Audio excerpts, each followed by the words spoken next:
Russia and Ukraine square off at the UN over whether Russia's war is to blame for rising food prices and hunger worldwide. Between them, the two countries account for nearly a third of global wheat and barley exports. Ukrainian Counselor Natalia Modrenko said at an informal UN Security Council meeting that as long as Russia persists in its efforts to invade Ukraine, the threat of hunger will loom over many countries throughout the globe. Russian Deputy Ambassador Dmitry Chumakov argued that sanctions, trade wars, the coronavirus pandemic, and Western economic policies are shaking up the global food, energy, and financial markets. That's correspondent Jeremy House. Lawmakers in Florida giving final legislative approval to a bill that strips Disney of its special self-governing status. Governor Ron DeSantis, locked in a dispute with Disney over a parental rights law, is expected to sign the measure. More on these stories at townhall.com.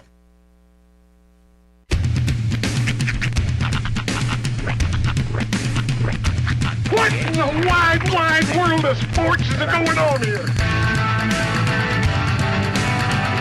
I promise you, whatever scum did this, not one man in this force will rest for 1 minute until he's behind bars.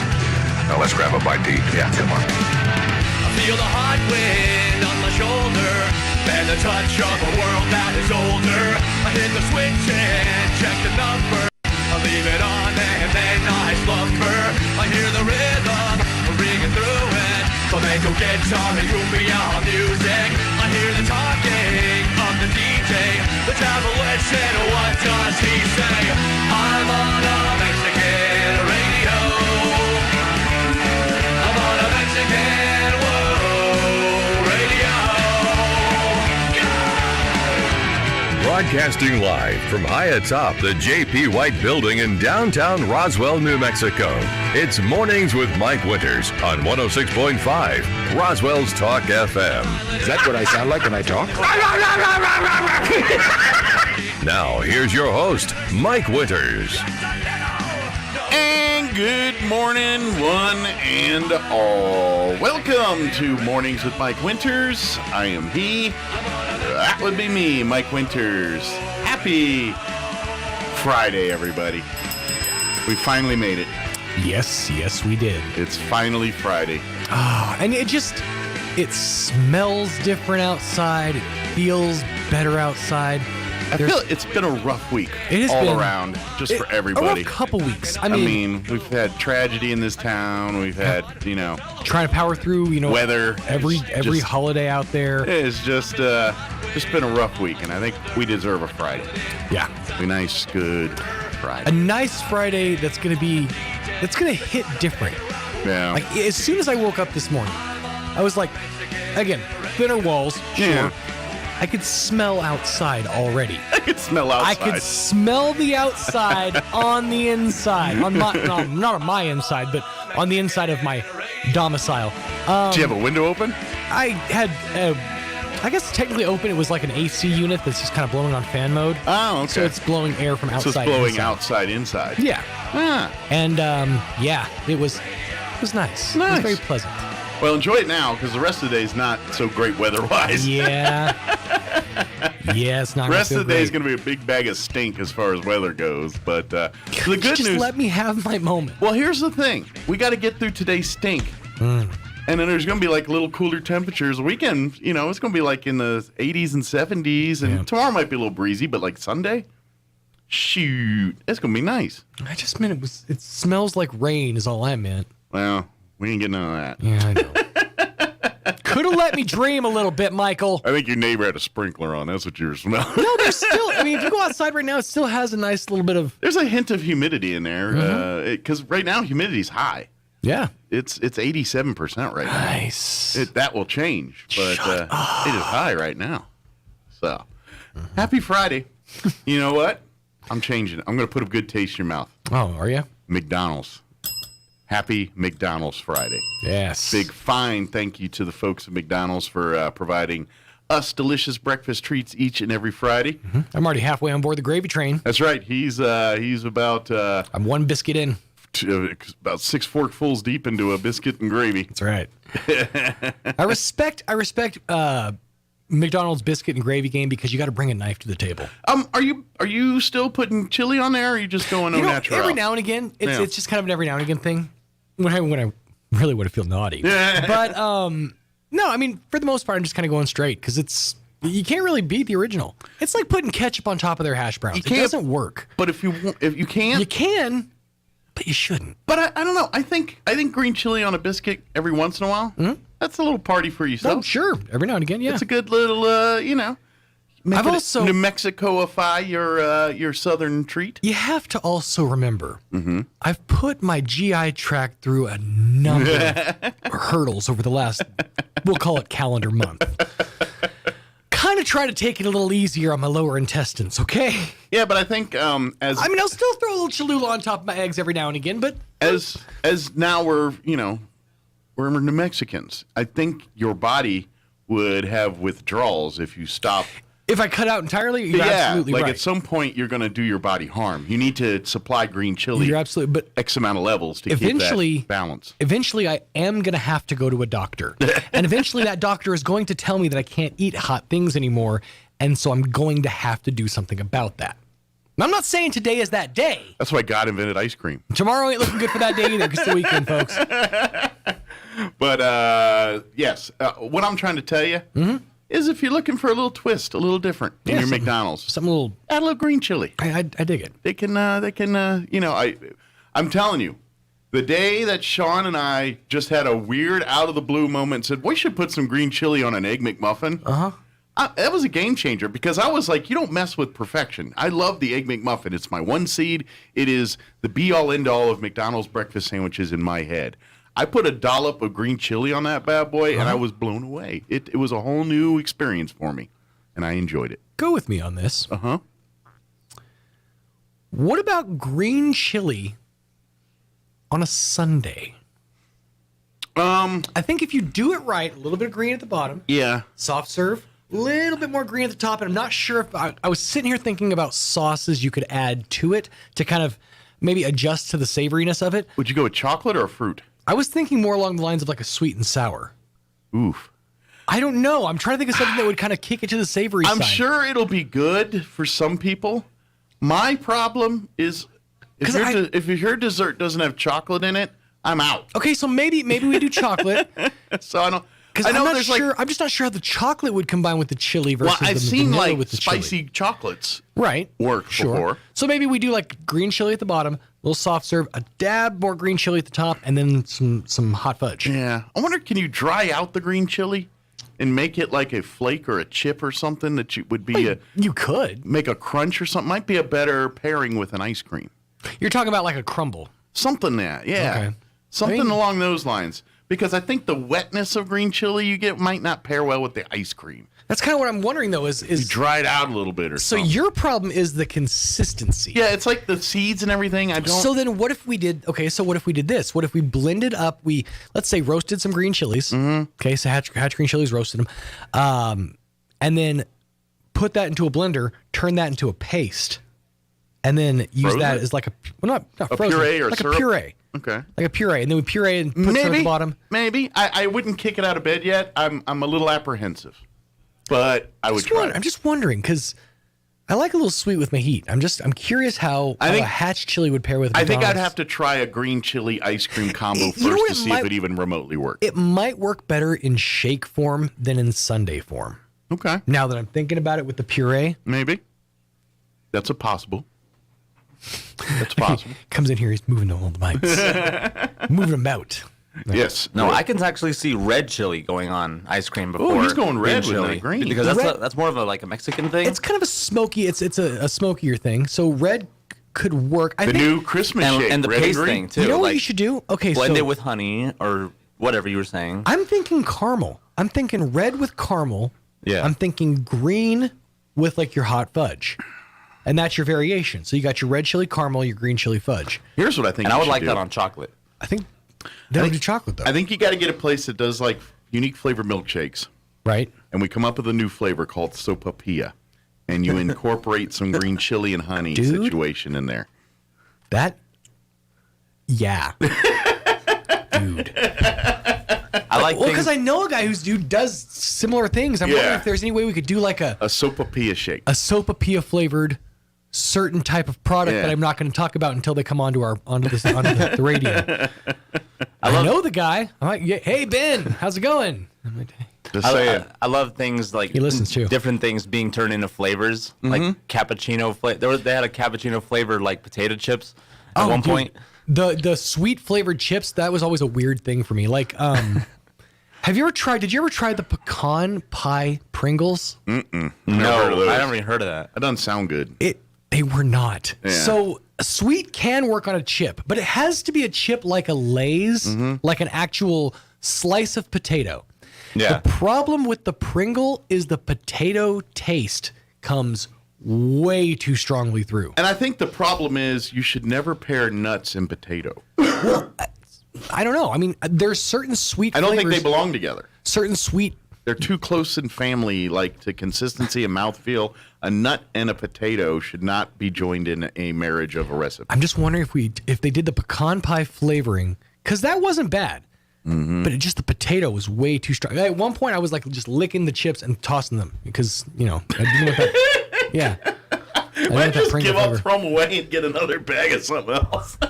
I commit, Mike. I commit. Okay, you've licked known them me off. for years. You know I commit. Why is there a bunch of semi-moistened chips in the trash? Why are there a bunch of flimsy, moist, flavorless chips sitting in my trash? At this point, though, because they're just mashed potatoes, so at that point, they've just gooified at the bottom and just made mashed potatoes. Delicious. Who threw away all these mashed potatoes?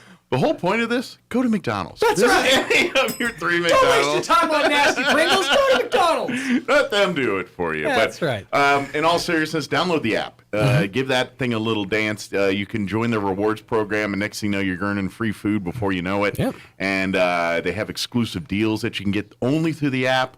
And of course, that app you can pay. Pay directly through it if you want, or pay through drive-through. You can use it for curbside, even delivery. I think or the whole nine. So download's free, and it's very convenient for you to have in your phone. It is indeed. I felt compelled to use my my points the other day. Did you? Because I had 6,666 points. Yeah. I'm like, I have the points total of the beast. I have to get rid of some of those in order to just, I did too. feel not sacrilegious. I did too. You had 6,666? No. Oh, okay. I have like 9 or 10,000, and I was like, It's a weird flex. I should probably use some of these points, Right? And because I forget about them, and that's why I keep accruing them. And so I was like, and so I used it and partook in a fish sandwich. Yeah, and those are only 4,500. That's actually a lower tier. You wait to 6,000, you can get your Big Macs, your quarter pounders with cheese, but at 4,500. You get that fillet of fish. That's how many times I've used the points for the fillet of fish. I know exactly how many points it is. Somebody questioned your taste palette. Shut up. And they said, all I have to say is blueberry creamer. I make decisions, all right? I didn't say I make good decisions. I said I make decisions. It's so, okay, so here's the thing. I even mentioned this to Roy this morning. I said, it is like day 17 in my quest for a good flipping cup of coffee. I brought in 2 different creamers this morning. Yeah, he's got creamered up now. Sweet cream, the Italian sweet cream, which is the one I like. And since I cleaned off, Chris brought in insanely too much creamer. He brought in like Chris, our sales rep? Yeah, our sales rep. Okay. Brought in 2 of those big, gigantic bottles of hazelnut creamer. Oh, okay. We burned through those here at Pegasus. Here at I say we, it was Roswell like Talk you FM. guys, because he's never here. Me and the guests, all right? Me and the guests, and on occasion Robert over here burned through the creamer, and so I had to buy him a new bottle of creamer to make up for that. So now there's. Did you slip him the blueberry? No, the blueberry's still in there because I can't bring myself to throw anything away because I am my mother's son. Well, also some heavy whipping cream and now Italian sweet cream and hazelnuts. I'm just saying, if you guys want a cup of coffee, come on by. Guest of today's Morning Swings with Mike Winters will sample blueberry creamer in their coffee. I wouldn't recommend it. May do by who cares? Oh, it's really something. Oh, man. By the Acme Company. No, actually, I was thinking back to the ice cream thing. Cinnamon. She said Cinnamon it's a would beans be problem, not your coffee, not your creamer, by the The way. beans problem? Yeah. Beans. cinnamon would go great with your chili ice cream. See, but Yes, it now would. you're kind of leaning more towards like the biscochito Well, Like, I did Yeah, say you go Mexican with it. I did say sopapilla. That's starting to get in that world a But little bit. that's not necessarily cinnamony as much as it is. I mean, there's a little bit to the dough. Yeah. That's just more about the honey. Although I've seen people put cinnamon and powdered Sure. sugar on a sopapilla, and I ain't kick it out to bed. I loved it. It was good.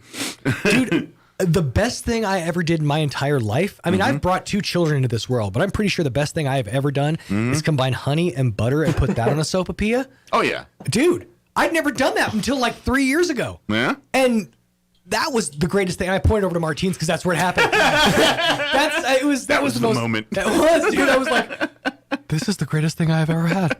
I've seen the top of the mountain, and it is good. Tried patenting it. Again, off topic. Go to McDonald's. 3 locations here in Roswell. But last night, I actually had that same experience. I tried huckleberry honey. I'm your huckleberry. How was it? It was delightful. Nice. It was fantastic. Where does one get to try huckleberry honey? It was acquired from Montana and and brought back. the land of the huckleberry. The land of the huckleberry, turns out. Nice. I like it. Milk and huckleberries. The land of milk and The huckleberries. land of milk and huckleberries. But I'm like, oh great, now I'm hooked on an incredibly like seasonal berry in like one region of the country. I'm gonna be that weird dude that stands on the street corner asking, "Hey, y'all got any huckleberries?" Oh, it's just Huckleberry Sean again. Scratch his chest. Y'all got huckleberries. Them huckleberries. On that note, let me give you the rundown for Yes. today's show. We're going to play an interview with Donna Rastian we had on Tuesday from Eastern New Mexico University, Roswell. She joined us and of course, we talked a little bit about last night, which I didn't even get a chance to talk about. My wife and many other teachers throughout Chaves County were honored through character counts. Had a cool drive-through at Church on the Move last night, and I went and partook through it with. Well, my wife did. I just sat there and everyone's like, "Hey, who's the 7?" It's her. It's her. People are like, "It's your night, right?" Her, not me, not me. And then other people like, "Yeah, don't pay attention to him." And so, but it was fun. Had a good time, and thank you to the character counts and all the people that were involved out there, and the various businesses and entities and schools and everybody that's out there rooting on teachers and cheering them on. That was great. But only reason I mentioned Donna was talking about some of the teachers that got that honor, and then talks about some upcoming events here. So we're going to play that for you here in just a few. Chaves County Sheriff Mike Harrington will join us in the 8 o'clock hour, give us an update what's happening in and around the county with the Sheriff's Department. Busy week. Yeah, it has been. And then in the 9 o'clock hour, about 9:15, we're going to have the folks from the Roswell Public Library join us, give us an update out there. They got that new play area, the kids' play area that they just unveiled. Was it early this week or last week? So we'll probably talk a little bit about that too. You know what? I was there over the weekend. I don't recall seeing it, so that must be brand new. Yeah, I think it was maybe Monday or something. Cool. I'll get the PR release about The it. youngerns will be excited about that. Yeah, so we'll get an update with the library in the 9 o'clock hour here. Very good. Plus all of your features that include news of local and national varieties, along with town hall, Wall Street business updates, and whatever else we can come up with for today's show. And plenty of blueberry creamer for you to get you through today. Come on up. All you can drink, turns out. They only make it in one size. That feels like a bad business decision. Well, you know why? Because they probably Grooves like me? have vats of this stuff, and they were like, oh, this didn't turn out so good. Well, put it in the big gallon jug so we can get rid of it quick, and there it is. Want to know how bad I am at learning lessons? I kind of want to try the cookie butter one now. Well, I mean, I'm curious. you go, creamer masochist. There are no bottles of water in this fridge, but 13 bottles of creamer. What happened? Can't a man just get some milk? It's all non-dairy. It's 23 minutes after 7 o'clock. Let's get you up to date on the weather. I'm meteorologist Steve Hamilton with your Pecos Valley weather. Very gusty wind today with a cold front moving into central New Mexico. We will have some sunshine, very warm, our afternoon high in the mid-90s, and that wind could gust up to 50 miles per hour. Very windy for the overnight hours, too. We'll drop into the low 50s and clear, and then not as gusty on Saturday, 80 and sunny, upper 70s and fair Sunday. That's your latest forecast. I'm meteorologist Steve Hamilton. Thank you, Steve. Currently 65 degrees here in Roswell. Humidity, as I said earlier, high 87% right now, but that will change. Wind speeds are currently out of the south at 12 miles per hour. For today, being the 22nd of April, we've got a wind advisory. That's going to kick in at 9 a.m. this morning, and that's going to remain in effect through midnight tonight. And then we have a red flag warning that will kick in at noon today and remain in effect through 9 p.m. this evening. The official forecast for today, widespread dust blowing mainly this afternoon. Mostly cloudy through mid-morning and gradually clearing. Expect a high near 95 today, and the winds will be picking up as well out of the south, 10 to 20 this morning. And then later increasing 30 to 40, gusting as high as 55 miles per hour.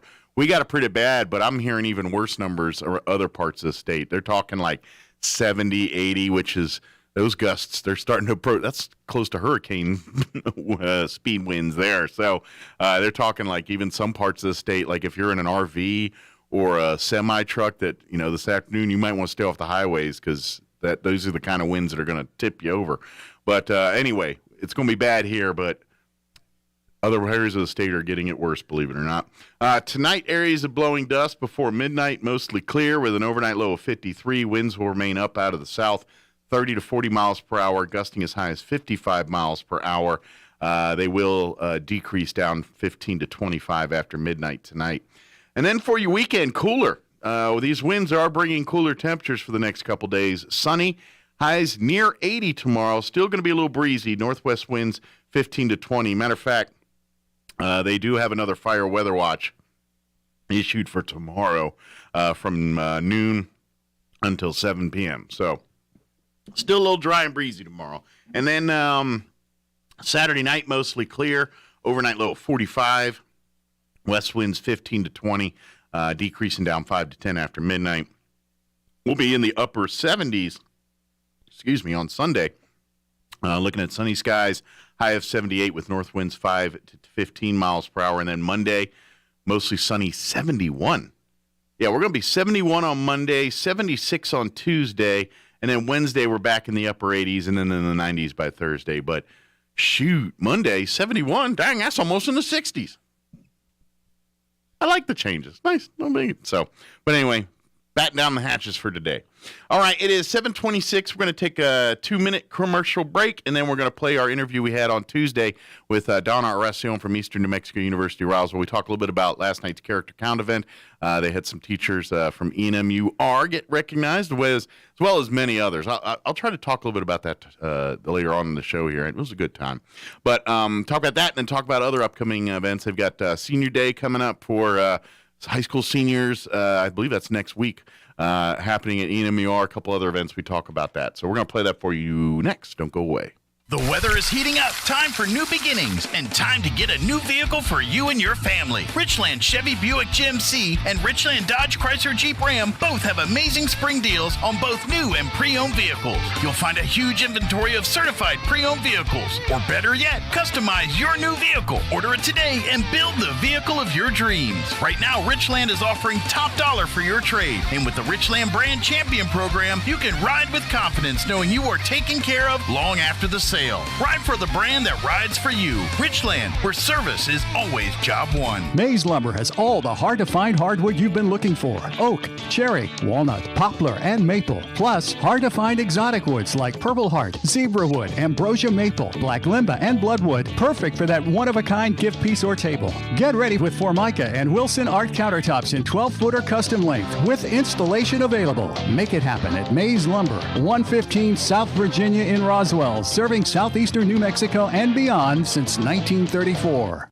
Make your home a smart home with Smart Home Wi-Fi from Plateau. Now you can connect more devices to fast, reliable Wi-Fi throughout your home. That means faster speeds with no downtime or lag. Enhance your connection, expand your reach, and experience whole home device control and protection with Plateau. Plateau offers true fiber with options starting as low as $60 a month, all with no caps and no hidden fees. Call today, 575-755-1000, or stop by 1001 South Main in Roswell. Get Smart Home Wi-Fi today from Plateau. Try tried, true, trusted. Buying a sewing machine from a big box store or online might seem like a bargain, but in this case, you really do get what you pay for. Just the machine. No lessons, no help with figuring out why it isn't working the way you expect, and no one close to fix it. Buying locally from an authorized retailer may cost a little more, but in the end, it will save you time, money, and aggravation. Come see me, Chris Ann, at So Easy Sewing, 200 East College Boulevard in Roswell, and let me show you why it pays to shop local. So Easy Sewing. You've never had it so easy. Here's a Mornings with Mike Winters fun fact. Movie trailers were originally shown after the movie, which is why they're called trailers. Mike thought they named them after the mobile home. Here's Mike Winters. And good morning. It is 21 minutes after 8 o'clock, and joining us in studio this morning from Eastern New Mexico University, Roswell, Donna Oresio, back with us. Good seeing you. Yes, good to see you too. It's been a while since I've seen your Just a smiling bit. face in studio here. So you know what I look like. I haven't changed. I do see a few more gray hairs, a little older. We do have the staff photo to put up when you're on the phone normally there. Yay. So first off, how's everything at the college? How are you guys doing? Very busy. We're getting close to the end of the semester, so we've had some good activities the past couple months, and we have a few more coming up before we wrap it up for spring. And we're registering. It's for like, by the way, graduation's like and then we have graduation coming up. It's less than a month away now, isn't it? Oh, man. It's May 13th. It's Friday the 13th. Ooh. So we don't want to jinx ourselves, but That's all right. It'll be fine. Everyone wear a 4-leaf clover underneath their gown, and that'll cancel out the rabbit's foot. the bad voodoo there. Exactly. No bad mojo. Although ask Dan Marino. He was a quarterback for the Miami Dolphins. He wore number 13. Oh, okay. So apparently he's like one of the few people I know that went 13 with their number. So. Okay. So maybe, it's all in your Well, head. it's just the way the calendar falls. So, what can we do? Maybe it'll go the opposite, and it'll make it your degree extra lucky. Maybe so. And now that degree, you show up, and everybody that sees you will offer you a job right away. You a high-paying job with lots of benefits. There you go. But like you said, there's a lot going on here, so I guess we should probably just get started. Get right here. to it. So I want to first of all thank everyone who supported our foundation golf tournament. We had that April 9th at the end of my course. We had a great turnout, great Raised sponsors. lots of money for scholarships. Had a good amount of fundraising. We're still paying a few bills, but we should be a good fundraiser for us. Excellent. And thank all of our partners and sponsors and teams. We were full. Deal. We had a nice morning, so it was great. Just curiosity, because you've been doing that foundation scholarship golf tournament for a long time. Yeah, that was our 19th. As far as terms of numbers, have the numbers recouping back to pre-COVID as far as donation numbers, or is it never fallen off? Or? Yeah, we've had great support from the community. We had some really two event sponsors, Excel Energy and Anderson Bethany. So good. We've really not experienced anybody that has said they wouldn't support us due to COVID. I think this might be one of those weird positive things that have come out of COVID. And I've noticed, and you would be much more plugged in this, but this is just me from the outside looking in. It seems like there's a lot more people stepping up now to want to contribute money and towards things like scholarships and towards students' financial future. Right. I think, I don't know what, it seems like COVID kind of, and I don't, intention, I don't know if just because people said they wanted to help and they found that was the best way to help, but I noticed it seemed like a lot more people were wanting to contribute and get involved in things like education and stuff like that for the future. So I'm wondering if there was a bit of a blessing in disguise where people that maybe didn't put as much stock into scholarships and things like that put more stock into it and are now seeing the actual benefits of contributing and supporting things like that. Right. Well, you just want to make sure you don't take anything for granted, and our community college is here for that. And without our private support, the college can't do certain. Our funding is very restricted from the state appropriation, so we can only do certain things. But with our foundation funding, we have a wide range of things we can do with our funds. And in fact, the foundation also contributed funds to a food pantry we're going to be starting on campus in the fall. So we had a good panel come to campus yesterday. We had people from the Community Kitchen and Harvest Ministries and Salvation Army and United Way, and they they're helping us, giving us some guidance and some expert advice on how to set up a food pantry on campus. And that's a great we have resource. a lot of needs. Because I imagine you have a student body that can utilize that as much as the outside community Right, would, and you know? that mainly this will be for students only. Gotcha. So we are we know that there's food insecurity and a lot of issues that impact students going to college and being successful in their classes. So this is one way we're addressing it. So we also received, of course, a state grant from Higher Education Department for this. So we're working out all the planning for that. Cool. So More we to come. appreciate this support of the community, and there's more to come. Excellent. On that. So, Well, yeah, we'll be looking forward to talking about a grand opening of a food pantry so there we'll on the we'll campus. have that coming up as well. Good. So a couple other things. We have 3 teachers of character that are going to be recognized on Awesome. Thursday. Good deal. They're an adult education program, which of course provides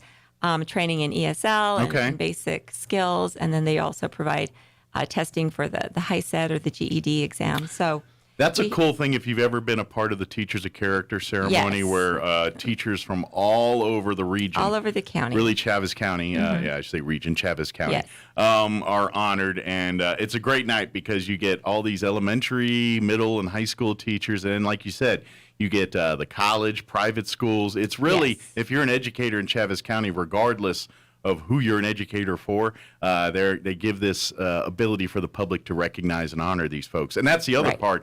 The Teachers of Character, the 3 from ENMUR, they're selected not by the college, not by other teachers. These are people, the public, students, people they're that nominated by generally people students. that were impacted positively by these people. They take time and submit to Character Count saying, this teacher really impacted my life and this is how. And so, and usually, to win the award, more than one person sent that about them and things like that. So it's really probably a more personal award for some of these teachers because it really is something that was bestowed upon them at the end of the day by the people they taught. Right. And that's the cool part about it. Exactly. And they're doing kind of the drive-through parade again this year like they did last year. So that will be at Church on the Move starting at 6:30. And so our instructors are Patricia Martinez, Veronica Panabouf, and Tanya Rodriguez. Well, so congratulations. Those 3 will be recognized during the parade on Thursday. And it's awesome that we get all these teachers recognized. There's many that don't get recognized. So in future years, if I just want to put the bee in people's bonnets, if there's a teacher that impacted your life or your child or student's life, and you thought they did an amazing job, brag on them, tout on them. And usually the application, the nominations go out in March, and then they're recognized in April. There's a time here. So there is a little nomination form you need to complete. It's very simple, but it does make a difference in those teachers' lives. So we're excited about that. My wife has received the award before, and I will tell you this just from her. She took a little more pride in that than many other things that she's received over the years. She's proud of her degree. She's proud of all of that. But when the public tells her something that at the end of the day we're under any obligation whatsoever to do. Right. That's the part that really it was that much more special to her because it came from her students. Yes. It came from people that she loves and supports and wants to see succeed. And they were like, they honored her for that. And so I know I'm talking way too much about this, but I just want to. It really is a big deal when you submit these. So please, very important. Take it seriously Teachers, and do that. They have a hard job, so they really need all the recognition they can get. And thank you to the people that and congratulations to teachers. Yes, and Character Counts at Chaves County is great about every single one that's together. gotten this honor has probably well deserved it 10 times over already, and it's good to see that they're getting some recognition. Exactly. Yeah. So the next thing we have coming up, Explore Eastern. I've mentioned this before. We have that coming up next Thursday, the 28th, from 9:30 to 12:30. And this is an opportunity for seniors, high school seniors in our area who aren't familiar with the campus or not sure where they want to go to college once they graduate, to come out. It's from 9:30 to 12:30. They just need to sign up with their high school counselor if they haven't already. Yeah. We'll tour the campus, show them around, talk with some faculty, provide them lunch. We have some great prizes to give away, including 2 scholarships from our foundation. So it is a laptop computer, a carrot dangling for you to come out and do that. Lots of prizes, and so it's just a great way to see what we have to offer. You've maybe just been out to the Performing Arts Center, you haven't really been around campus. I think if you're a senior, regardless of how cemented your plans are at this point, or not cemented, you should sign up to go for this. Even if you know you're going and you think you know the campus, maybe you do, but maybe you just went to the PE building and did, or maybe you're at the pool. Right. Maybe there's facets of the campus you know about, but there's a whole world that you probably never explored or even thought that was part of Eastern New Mexico University Roswell. And so this tour will give you those options and say, exactly. oh yeah, there is more here in the cafeteria. There's more here than the pool. You know what I mean? There's other stuff. That's why a lot of people, they drive by and they say, oh, that's a nice campus, but they really don't know what our campus offers or what facilities we have, what equipment we have. The technology, the actual curriculum and things that's part of the campus, all that stuff you get to learn a little bit about. Right, and we're always making improvements.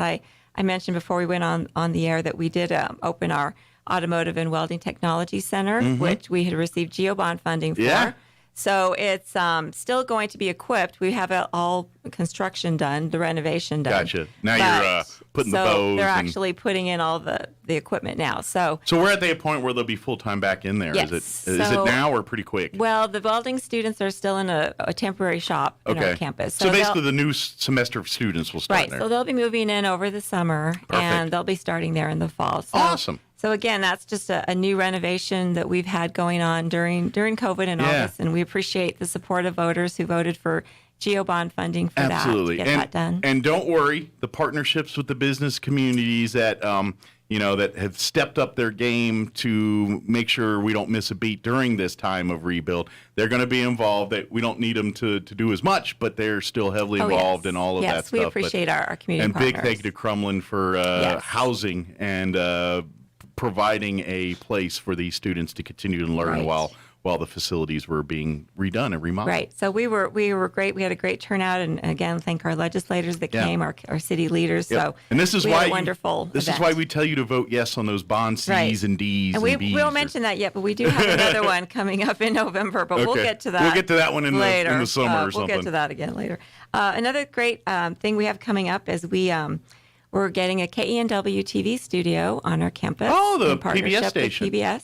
So it's going to be in our Instructional Technology Center. We have a classroom in an adjacent area for a control room. So we're doing a grand opening, and we are dedicating this in memory of David Gonzalez. Awesome. Who people remember passed away. And he created a program called, I forget the name, it's Cultura. That started on KENW TV. And then, of course, he was an anchor and news director at KBIM TV and KRQE TV. So that will be an opening dedication ceremony on May 5th, Cinco de Mayo, at 4 o'clock. And we're inviting the public to come as well, and some of David's family will be there. I know this is early and all that, but is there any intent to put any kind of original content coming out of that studio where there possibly will be, maybe some shows for the PBS channel in New Mexico that end up? Yes, we've been working with them. They are providing equipment and some set pieces, that sort of thing.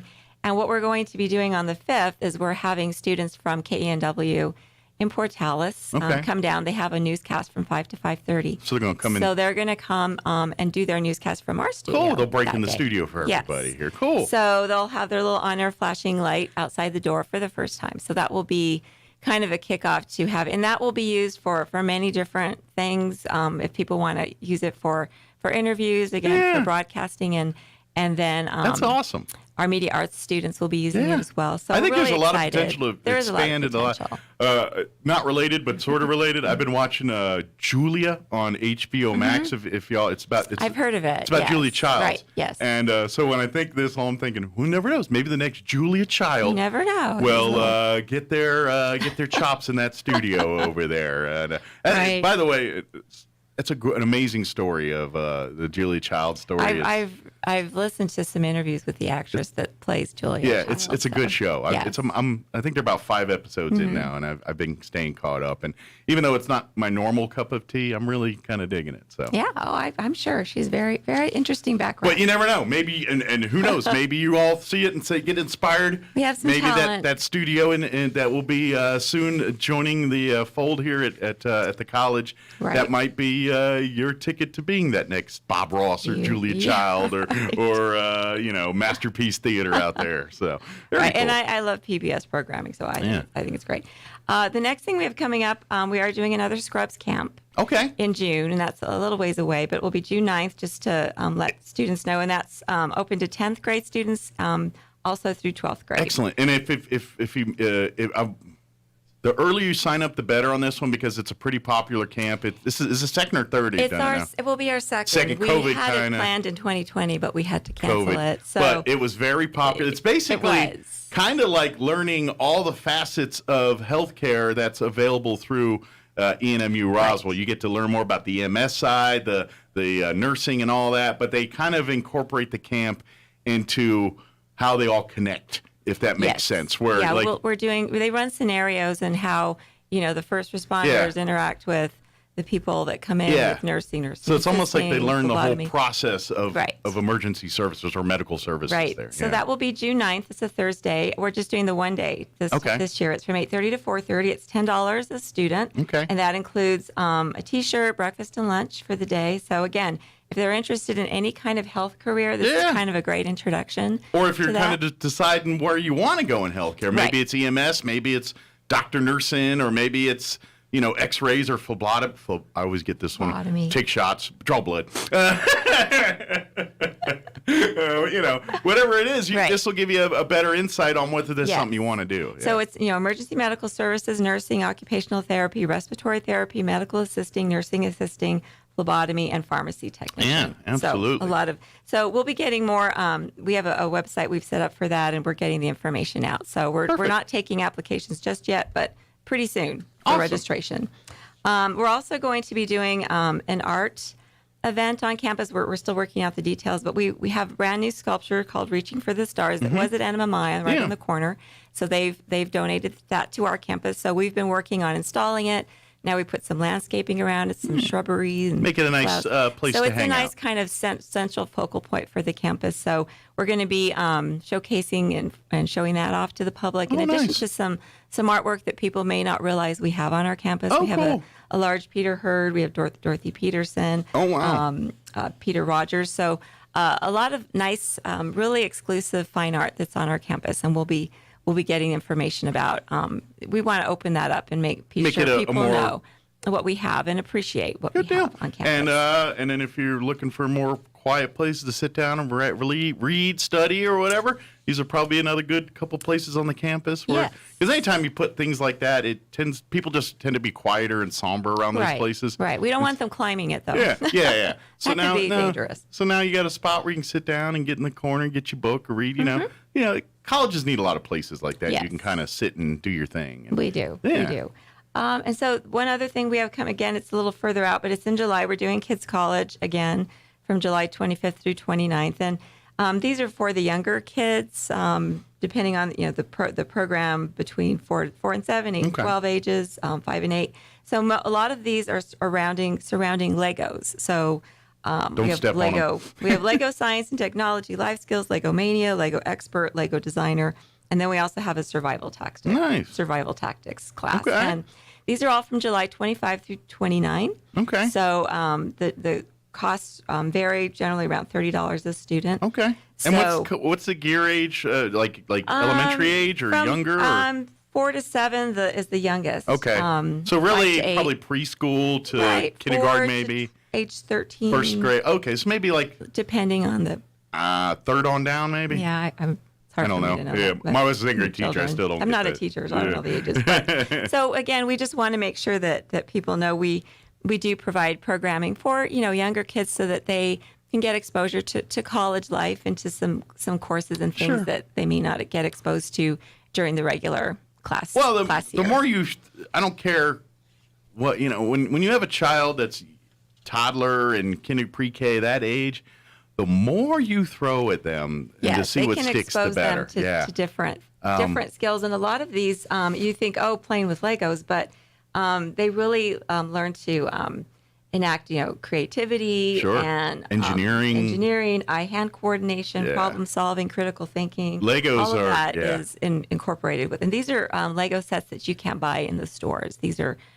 different Lego sets. But problem solving, it all starts the foundation for all of that stuff. A lot of things, yes. All that critical thinking and the STEM fields, the science, engineering. And I also tell you this, while you're over there getting your kids signed up for that, take them to the story times over at the library during the day. Even if your child's not old enough to understand or comprehend or read yet, just having people read to them, and the more you expose them to that, the more they absorb.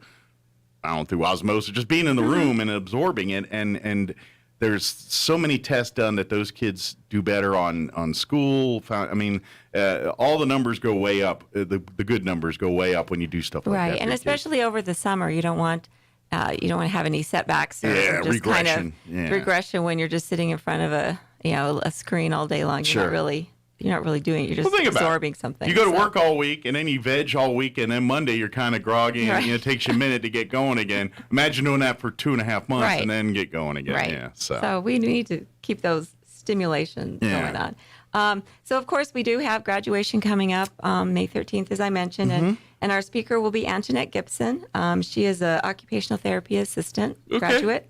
Awesome. 35 years old. She's an older student. We will also show as a good example of the fact that we're a campus for all ages, not just traditional students, but what we call non-traditional, those who are returning to school or career changers. You have a lot of speakers at the graduations, and a lot of them are those folks that, like you said, they didn't take for lack of a better term, the traditional college path to get there. Right. Yeah. Just decided, you want to just do better for yourself and your family, and you go back to school. And she was really motivated by her mom and decided that she liked the field of occupational therapy to help people when they need to recover from either a surgery, an accident, a stroke, things like that. They need to relearn those small motor skills. And so we're really excited to have Antoinette speak to us. She's a very energetic, uplifting person. So even if you're tired, she's going to get you up and going regardless. She'll be good. Good. So that is at the Civic Center this year. We'll be at the Civic Center. We have about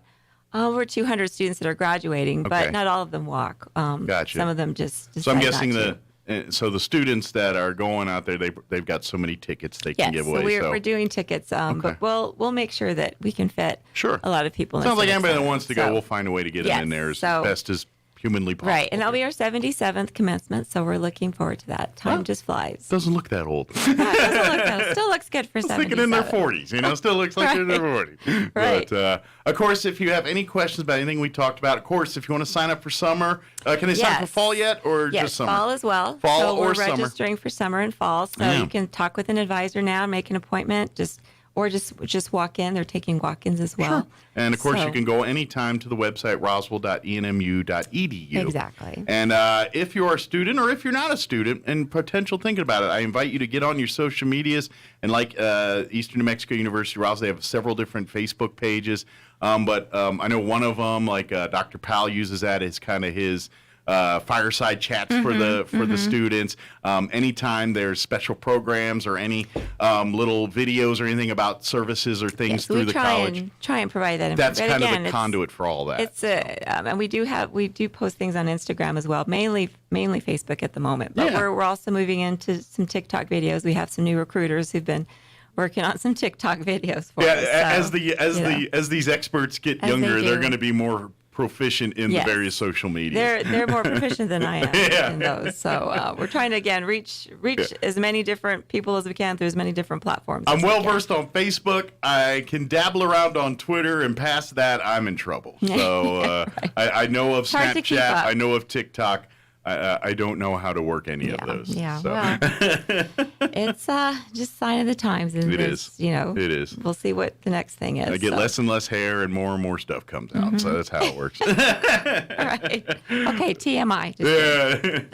Well, very good. Did we get it all? I think so. One other thing we are doing, speaking of EMS, they are doing their what they call trauma lanes today on campus. So they'll be doing various different scenarios around our Health Science Center. Okay. And the fire department does come out and spray the students with water so that while they're doing the scenario, they can simulate being in a rainstorm in the rain. So it gives them another level of we don't get enough rain to actually anxiety. wait for one. Right. So we have to make our own rainstorm today. So Gotcha. there'll be some of that activity around campus. So if you see that, so don't get panicked. Nothing to alarm. Yeah, they'll be having ambulances doing runs, and so it's not real. It's all supposed to happen. It's for training. It's for training. You're in a training environment, and training that's today things and happen. tomorrow. Okay. So just in case you drive out there and wonder what's going on. Yeah. But, it's all planned. So don't, if you're rushing to help, they got it covered. Right, so, we've got it covered. Well, thank you, Don, as Thanks, always, Mike. and good seeing you again. And you too. We'll see you hopefully next month in person here. Okay, so sounds very good. All right, it is 8:45. And Roswell baseball teams were in action yesterday, and it was a bit of a surprise for Goddard, leading its district in baseball, losing at Portales by a score of 7-4. Now Goddard will get a chance at redemption today against the same team. It's Goddard hosting Portales for a doubleheader starting at 5 o'clock. Meanwhile, Roswell loses to Carlsbad by a score of 11-0 yesterday. Roswell and Carlsbad, again, a doubleheader today. That starts at 5 o'clock in Carlsbad. Also, Goddard softball playing at Artesia today.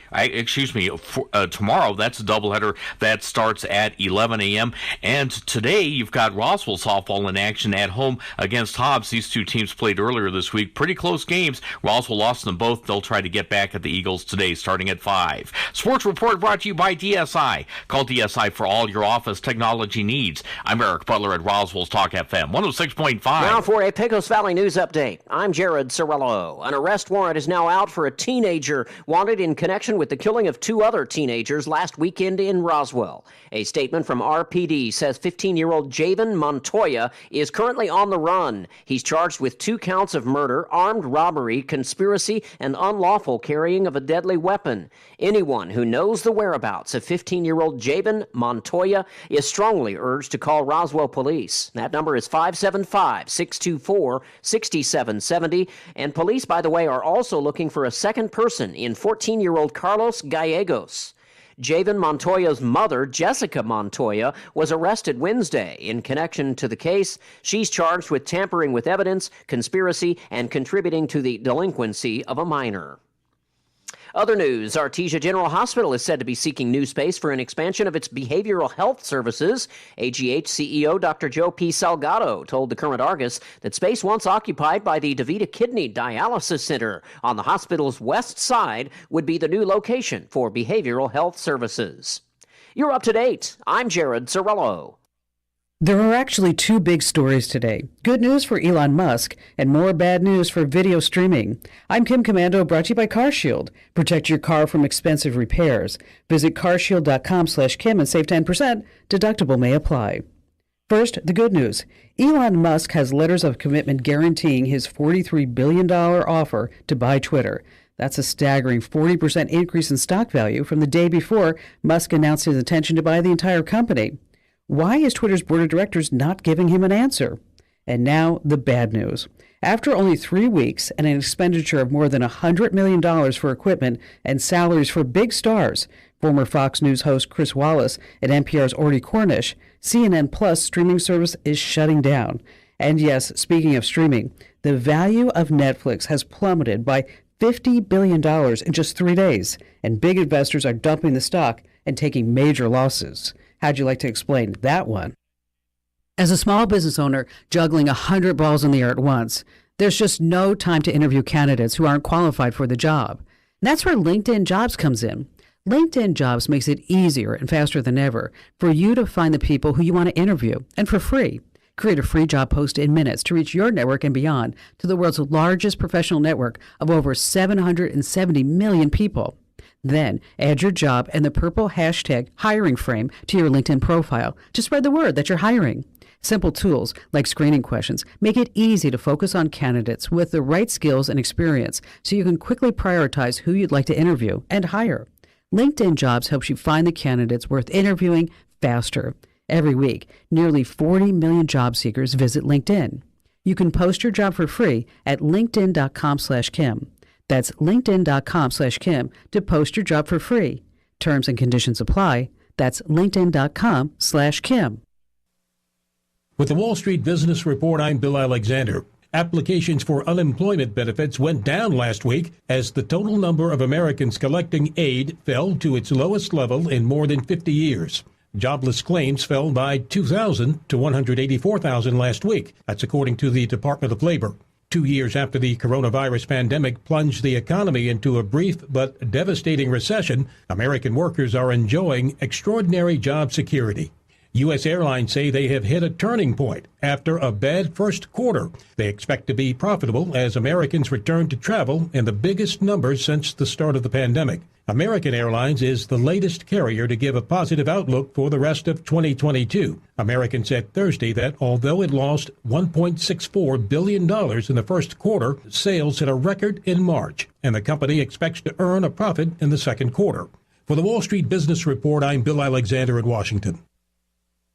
If your family's like mine, they're ready for some fun. Hi, this is Melanie from Glenn's Furniture. A trip to Glenn's is like a trip to Disneyland. A new buttery soft power reclining sofa and love seat turns your living room into familyland. Cozy new bedroom furniture turns the bedrooms into dreamland. A handsome new dining table transforms your old food court into a 4-star restaurant. And it's all in stock, on sale, and ready for free delivery. So treat your family with a trip to Glenn's Furniture at the corner of Union and Alameda. The Pecos Valley Artesian Conservancy District is looking for a qualified field technician to join their team. The PVACD conserves the waters of the Roswell Artesian Basin with lands located in both Chavez and Eddy counties. Please visit their website at pvacd.com for requirements and job qualifications or for more information on this great career opportunity. Resumes can be submitted at the PVACD office located at 2303 East 2nd Street in Roswell. The Pecos Valley Artesian Conservancy District is an equal opportunity employer. Hey, CVE members, have you scheduled your no-cost home energy audit? If not, we're getting close to summer and hotter weather.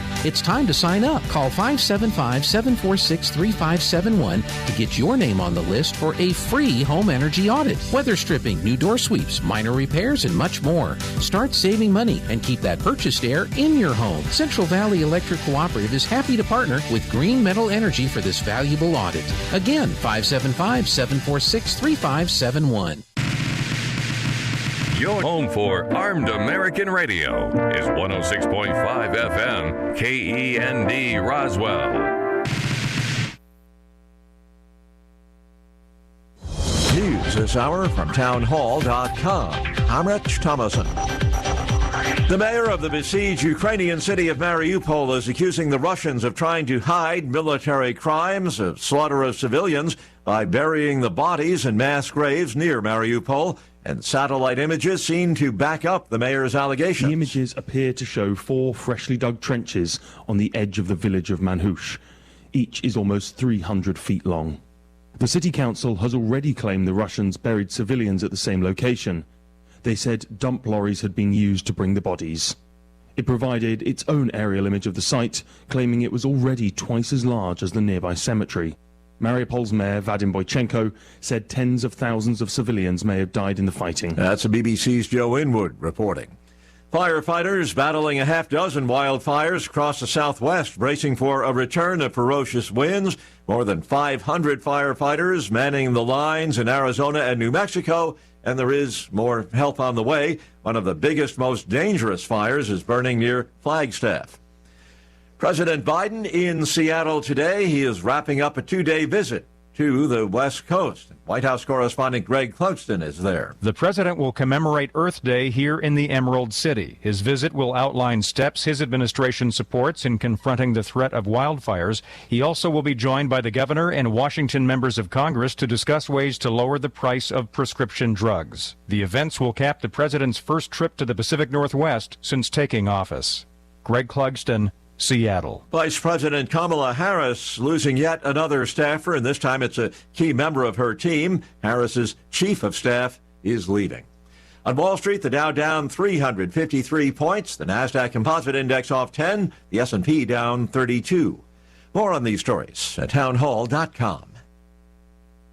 We have a 12-year-old German Shepherd named Sophie, and she became overweight, stinky, greasy coat, and lifeless almost. Then about 4 years ago, we found out she had several vertebrae fused together. She was unable to walk. The vet told us Sophie was going to have to be euthanized. I thought, I've got to do something. DINOVITE.com. I remember Sophie starting the Dinovite, and she from day one has loved it.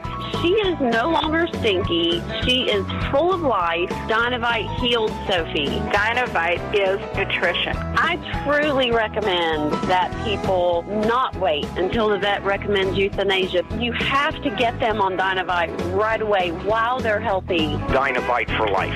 You won't believe how happy your dog will be. I get my Dynavite from DINOVITE.com. Authorities in Shanghai taking a series of steps aimed at reining in the coronavirus. It's resulted in more than 3 weeks of lockdown for millions in the Chinese commercial hub. The authorities are just saying, we have to just get tougher on this, more people into isolation, hoping that it's going to eventually work. I suppose it will, but it's just a matter of time. It's really hitting the Chinese economy very hard. But there's no sign of an alteration in the strategy from the Chinese authorities there in Shanghai. That's the BBC's Stephen McDonald reporting from Beijing. India and Britain demanding that Russia declare an immediate ceasefire in Ukraine as British Prime Minister Boris Johnson announces steps to help move New Delhi away from its dependence on Russia by expanding economic and defense ties between the UK and India. News and analysis at townhall.com. A number of new laws hit the books in Maryland. Governor Larry Hogan Thursday signed measures to increase transparency in the criminal justice system and to create a statewide firearms enforcement center to better track gun crimes. The Republican also approved extending tax incentives for manufacturers that locate or expand in the state and a measure to restrict the use of toxic forever chemicals in food packaging, rugs, and carpets. And with 988 set to become the National Suicide Prevention Lifeline in July, Hogan signed off on creating a fund to support mental and behavioral health call centers. Ron DeRockster reporting. Starbucks workers at the coffee giant's flagship store in Seattle voting to form a union, the chain's latest location to form a collective bargaining unit. The Seattle store voting 38-27 to unionize. Workers United says that 26 Starbucks locations have unionized nationwide. More on these stories at townhall.com.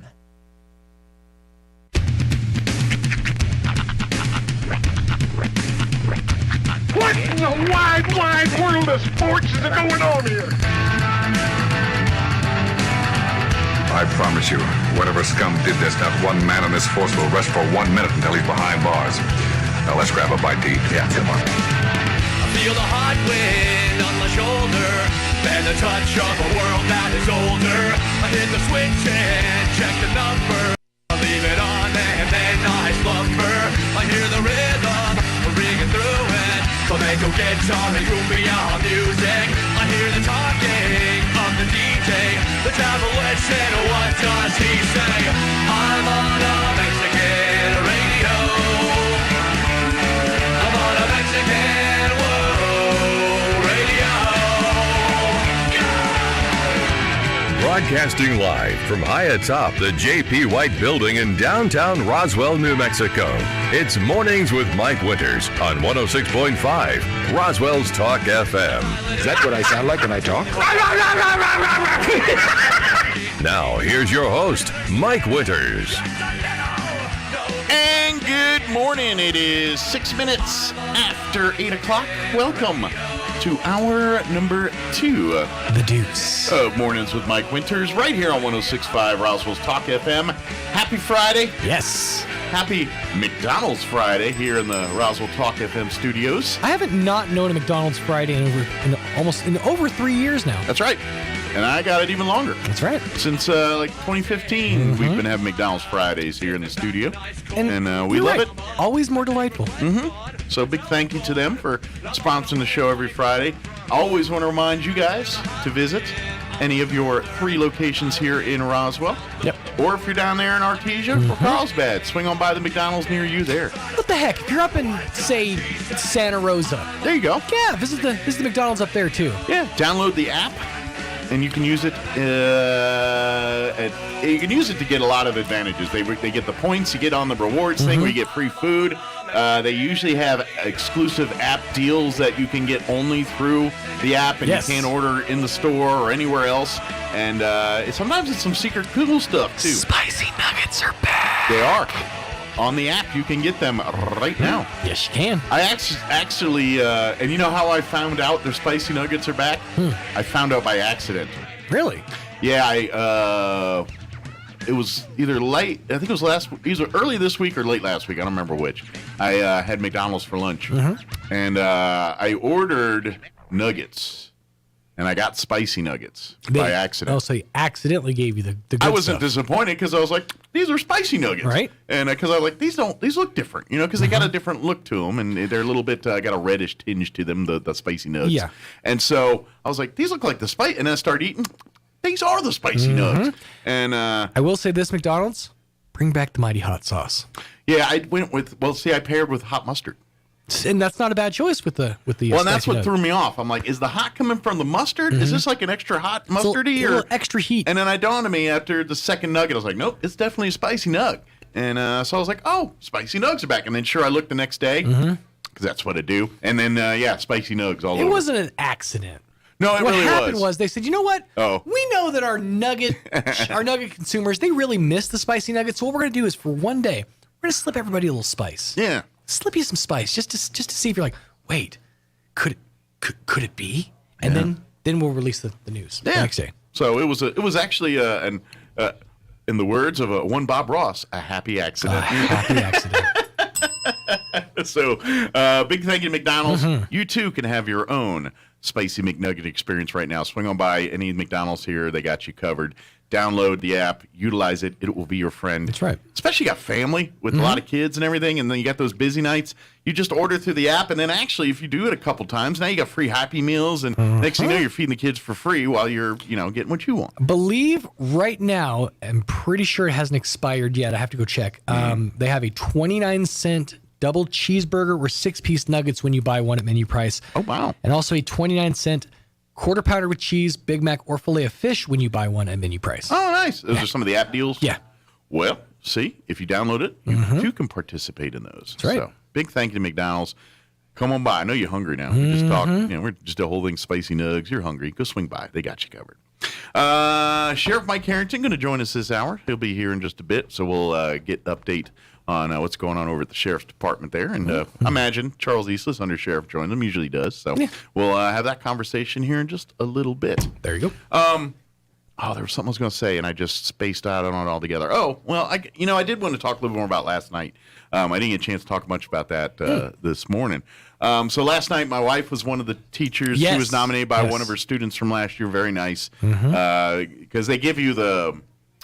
for those who've never been a part of this before, they give you the nomination forms of the people that nominated you for the Teacher of Character So you Award. get to kind of see who was. So you see who it was that did it, and she got a nice little application that one of her former students put in, and it was very nice to read what they wrote and everything, and very cool. They had there was a lot of great teachers. It was a line when we got there.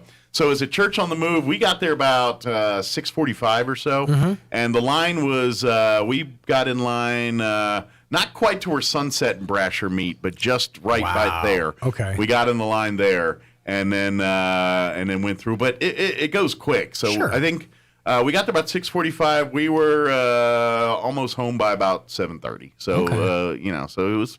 Yeah. They got you in pretty In and quick, out. but it was really nice. So you could go through, and they went to the drive-through, and then they got people greeting you. And then there's like when we first got there to kind of the part where you start seeing people and doing everything. ENMUR had a bunch of their staff cheering you on as you come in, and then you go to the next station and they're taking your picture and everything, Right. and then you go then they're handing Loveless and Eastern New Mexico Medical Center had partnered, and they were giving out the charcuterie Nice. packages to all the teachers of character. Which, Very nice. Which yes, I ate some of it last night because my wife shared. That was nice of her. Very cool. Still have a little bit left in the fridge, but we did have. That was our snack about 9 o'clock watching TV. I was like, my wife's like, "You want some charcuterie?" I said, "I would love some charcuterie," and then we had charcuterie. Nice. So anyway. It's funny you mentioned charcuterie. We actually had that too last night. I'll bring it up in a second. Okay. That was maybe the best bite I've ever had in my entire life. Nice. I'll tell you what it was. Okay. Spoiler All right. alert. And so after that we go, and then their New Mexico Department of Health, they had some stuff for you and cheering you on, Nice. and then you go and they give to the part where there's again more groups of people cheering you on, and then you go and you get your certificate and your paperwork telling you who there, and then finally they give each of the teachers a nice little gift on your way out. It was a beautiful pen that my wife got. Cool. Character counts, nice case and everything, very very very fancy. And so so they were very nice to them, and nice. I saw all the Fuller family. The only one that actually saw me was Tim. Mm-hmm. Tim was handing out gifts, so I was like, "Well, hey, Tim." So he's in town. He's in town visiting his family, and they put him right to work. Yeah, but straight of course, his dad, his mom, both out there. Because their dad, big part running character counts and everything. And of course, his mother is the county clerk, also very much supportive of character counts, and so they were both out there doing their thing. I don't think they saw me, but young Tim did. So I got a chance to talk to him for just a brief minute. So, but it was great. It was wonderful. Thank you to Character Counts and all the supporting businesses and organizations that were a part of that. Y'all did an amazing job thanking these teachers, and we all look forward to back to the old traditional way of having the banquet, and we all get to sit down and hang out with each other. It was one of those things where it was planned like right before everything sort of loosened back up. So this is like it's almost kind of. I guess this will be the last one. I'm thinking it was unique though. That's it makes it kind of extra special because like you guys were like the last. They got to do the COVID celebration. Yeah, man. Yeah. COVID. That's right. For the last pandemic approved celebration. Hopefully. One would knock on bell. Hopefully, we aren't doing all this over again next year or something. But hopefully, we're finally on the way out of the woods here. So we had a little charcuterie board. Yeah. So what was your charcuterie of best bite of your life? This is why it was so mind blowing because of the combination of the things. Okay. So it is a I'm trying to remember the name of the cracker. It's the big round soda crackers. Okay. I can't remember the name of them, but I don't know. They're stone. Okay, it's an artisan style. Yeah, an artisan's cracker basically, kind of like a wheat thin, kind of in that consistency. A little bit of huckleberry jam. Yeah, that's right. You've been on a huckleberry thing last night. It's what they got from Montana. So that a thin slice of roast sliced turkey. Okay. Two little pieces of pepper jack cheese because it's a big cracker. One blackberry sliced in half so it would sit onto the cracker. That's a lot of work for us. Right? But and then a little of that huckleberry honey drizzled on top. Wow. It was the best thing I've ever put in my mouth. Really? I stopped. I was like, what? I would like to try that. It seems like a lot of work to make one bite, but sounds like I'd try it. It was a worthwhile bite, let me tell you. Nice. Did you have more than one of them? I had several of those. Good. Yeah. Everybody already kind of like gone off and done other things. I'm just still sitting here working the board. I'm your huckleberry. You're all mine now, berry boys. Yep. So old Huck Sean. All right. Yeah, maybe I need to go procure some huckleberry something or other. I don't think I've ever had a huckleberry thing. I guess I hadn't up until this point either because it was delightful. It was not what I was expecting. I know Perk and Jerk. They get stuff from Montana and the huckleberries. I think they got a huckleberry coffee. Do they really? I believe they do. You're going to make me go buy a big bottle of huckleberry creamer, dude. I don't know about creamer, but I think they got a coffee. Now you're pushing me down that path again. I'm pretty sure they did. They had a huckleberry coffee over there. Coffee has become the bane of my existence. Maybe you need a Perk and Jerk. Maybe, yeah. Maybe you need to go to Perk and Jerk. Doggone. Well, that's been a minute. Because that's the only huckleberry thing I've known in town is that I've heard in recent years. The only, before this point, besides like Huckleberry Hound, the only reference I ever had to huckleberries was that Nelson from The Simpsons is an expert on huckleberries randomly. And then probably Tombstone. That was about the other reference of Huckleberry and Huckleberry Hound. But they are delightful. I was rather surprised. Yeah. Matter of fact, Chris and Angela were there too. So they could explain the experience even more fully. Okay, very good. So, my biggest venture in those kind of things in the most recent years is prickly pear. Dude, I never had prickly pear before, and when I went to the Grand Canyon, I tried some prickly pear fare, and say that 3 times fast. Right. And I kind of dug it. I started with a chocolate bar. They had a prickly pear chocolate bar, and I'm like, and then I ate that bad boy, and I'm like, and then I tried like some jelly. There's some, and so they had a whole prickly pear assortment of things, and I tried a couple of them, and I dug it. I got weirdly into, I can't remember who it was that gave it to me, but there was Pluot jelly. I don't even know what that is. It's a mix between a plum and an apricot. Okay. And it was delightful. All right. Yeah. Pluot. I'd never heard of it up until that point. Yeah. Aprolum. Aprolum, yeah. No, that's a Jethro Tull I was about album. to say, that does sound like... Hey, Aprolum!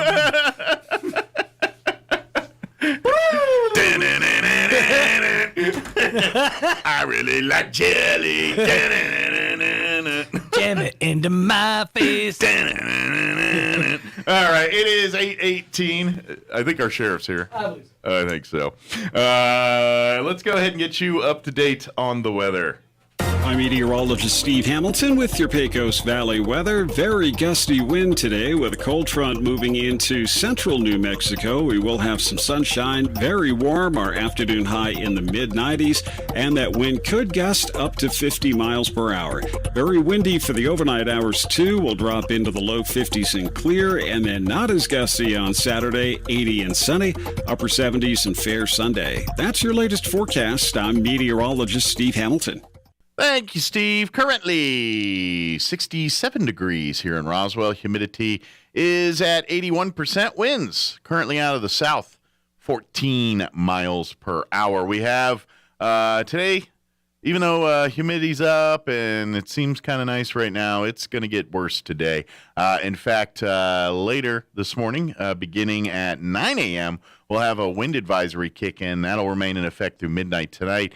And then at noon today, we'll have a red flag warning kick in, and that will remain in effect through 9 p.m. this evening. The reason is the winds are going to be picking up here. They're talking widespread blowing dust, mainly this afternoon, 4 p.m. Partly, mostly cloudy through this morning, although it's starting to break up there, those clouds. They say gradually by midday that'll start breaking up. High of 95, so it's going to warm up. And then the winds will be picking up as well out of the south, 15 to 25 this morning right now. And then later in the day, picking up 30 to 40. Could see wind gusts as high as 55 miles per hour before the day's out. Tonight, more wind, more dust, mainly before 7 for the dust. Mostly clear with an overnight low of 53. Winds will remain up out of the south, 30 to 40, gusting as high as 55 miles per hour. Those winds will die down 15 to 25 after midnight tonight. Bringing cooler temps for the weekend with all this wind. Sunny, highs near 80 tomorrow. Still pretty nice out, but it's not 95. Winds will be out of the northwest tomorrow, 15 to 20 miles per hour. Matter of fact, we do have another red flag warning that will kick in tomorrow beginning at noon through 9 p.m., and that's probably because of the breezy conditions there.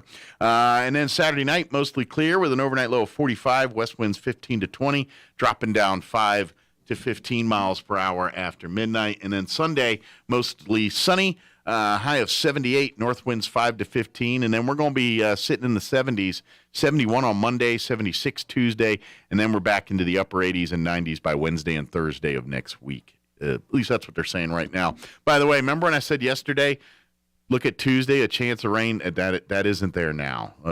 Bummer, unfortunately. Maybe it'll come back. Maybe. Come back, rain chance, please. Anyway, it is 21 minutes after 8 o'clock. We're going to take a commercial break. I'm not sure if the sheriff's here, but we'll join. When he gets here, he'll join us, and we'll chit-chat, talking about Sheriff's Department. Don't go away. Oh, there he is. There's James Mason. We'll chalk Sheriff's Department on the other side. Don't go away. How do you know if someone loves you? Often someone will tell you that you're loved, but wouldn't it be better if they showed you? That's exactly what God has done. First, he told us. All through the Bible, God says that he loves us. But he didn't stop with words. He then showed his love. You know the verse. For God so loved the world that he gave his one and only Son. The interesting thing about God's love is that it's not based on who we are, but on who he is. God doesn't love us because we deserve it. He loves us because it's his nature. This kind of love doesn't exist anywhere else, and it will never let us down. Have you allowed yourself to experience the true love of God? It's available and God longs to give it to you, but you must be willing to accept it. Come and join us at Country Club Road as we not only encounter the love of God, but then joyously reside in it. Join us at the Country Club Road Church of Christ for worship at 10 a.m. on Sunday, located on the corner of Country Club and Washington in Roswell. Crack the vault and save this month at Roswell Honda. For 6 amazing days, prices slashed across the lot to save you thousands. Plus, get a 12-pack of soda and a trip to Mexico just for stopping by, a $15 gas gift card with a test drive, and a car detailing kit with purchase. And crack the vault for the chance to win cash. Then join Roswell Honda April 23rd from 10 to 1 for free food and drinks and your chance to win big. Vault in and win. April 18th through the 23rd at Roswell Honda, 2177 West 2nd. Hey, Mark. Morning, Sam. Having the house remodeled? Nah, I got termites, and they're chewing the place up. Welcome to the neighborhood. I've got them too. Really? Yeah, just had a termite treatment put in. You did? I didn't see a lot of digging around your house. That's because I went with the Centricon termite colony elimination system. It's a lot easier to install than what you're doing. They just place bait stations around the house, and then the termites share the bait with each other until the colony is gone. No digging, no chemical solution, just simple protection that's environmentally responsible. Wow. Yeah, I even got a green chemistry award from the EPA. Centricon, huh? I'll be right back. Hey, where you going? Tell these guys to stop digging. I'm getting Centricon. Call Bob Reed Pest Control today for all of Southeast New Mexico. 575-623-5344. Hey, CVE members, have you scheduled your no-cost home energy audit? If not, we're getting close to summer and hotter weather. It's time to sign up. Call 575-746-3571 to get your name on the list for a free home energy audit. Weather stripping, new door sweeps, minor repairs, and much more. Start saving money and keep that purchased air in your home. Central Valley Electric Cooperative is happy to partner with Green Metal Energy for this valuable audit. Again, 575-746-3571. When you think of home health care here in Roswell, what's the first thing that pops into your head? That's right, Frontier Medical. We've been doing it better than anyone else for over 20 years. From in-home nursing to physical therapy and so much more. Doctors and hospitals from Albuquerque to Lubbock and everywhere in between have been trusting their patients to us here at Frontier Medical. So when it's time to make a choice, remember Frontier Medical. 575-627-1112. Frontier Medical. Name to remember. You want to feel important. You want to be a part of something bigger, something that matters and can help change things. You want to feel like you belong. We know. We felt that way too, and that's why we did something about it. We aren't just Army National Guard soldiers. We are normal people just like you. But our part-time service in the Army National Guard means we get to be more. When our communities are in need, we get the chance to stand up and do something about it. We get to serve in our own region and help the people we call neighbors. Whether they are in the mountains of New Mexico, the plains of Nebraska and Kansas, the ranches of Oklahoma and Texas, the farmlands of Missouri and Arkansas, or the bayous of Louisiana, we are here for our hometowns. And together, we can make a difference. Take on your legacy. Visit NationalGuard.com to find out more. Sponsored by the New Mexico Army National Guard. Aired by the New Mexico Broadcasters Association and this station. Roll in and save during the Moneyopoly event at Roswell Nissan with game-changing savings on a huge selection of vehicles like a 2017 Chevy Malibu for just $279 a month, a 2018 Escape for just $249 a month, or a 2015 Rogue for just $149 a month. Get a mini Monopoly board and play the Plinko Cash Grab for your chance at cold hard cash just for stopping by. Get a free trip to Vegas with a test drive and bring your mailer for the chance to win $50 grand. Moneyopoly all month long at Roswell Nissan, 2111 West 2nd. Here's a Mornings with Mike Winters fun fact. 95% of people text things they could never say in person. Check your text messages. We just sent you something. Here's Mike Winters. And good morning. It is 26 minutes after 8 o'clock, and joining us in studio at the moment, he's allowed to give his boss a hard time at the moment because Lieutenant James Mason joining us in studio beats his boss, the sheriff, in this morning. Morning, LT. Good morning. How you doing today? Good. Sheriff, I think he's on his way. He'll be here in a minute. But first off, it's been kind of a busy week for law enforcement here in Chavez County. I know, and I think more of this is probably an RPD crime thing, but it's all over. And I think the sheriff's talked about it a couple times on his Facebook. But the tragedy at Cahoon Park, I think they got a suspect, and they're out looking for someone right now. Is that the latest you've heard? That's the last I heard on it. Yes, sir. So be on the lookout. I know we shared on our social media. I know the Sheriff's Department, Roswell Police Department, all have shared about this case. But now that they've got some people in custody, and there's at least one that they're looking for, and I think there's another person of interest out there they've got an eyeball on as well too.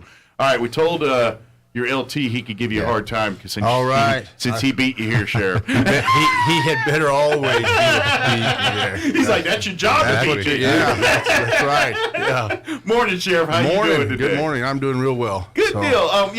We just started, but we were just kind of talking a little bit about the tragedy at Cahoon Park there. I know that's more RPD running that investigation. Yeah, but it's all of us. We're all involved. Absolutely. And the reason I say that is because once everything kicks off and we start to go after these individuals, it's everybody. Sure. And I'm curious what you guys, because we were just a couple of us were making this comment the other day, and this week's just been a weird week. Like the vibe around, like that tragedy has affected a lot here, and like you drive around, especially certain parts of town, and it feels like we're in mourning a little bit. I mean, do you guys notice that on the beat where it's just like the mood of the place seemed a little bit somber, a little different the last couple days? We've lost 4 kids this within the month. Yeah, it's horrifying. And so it's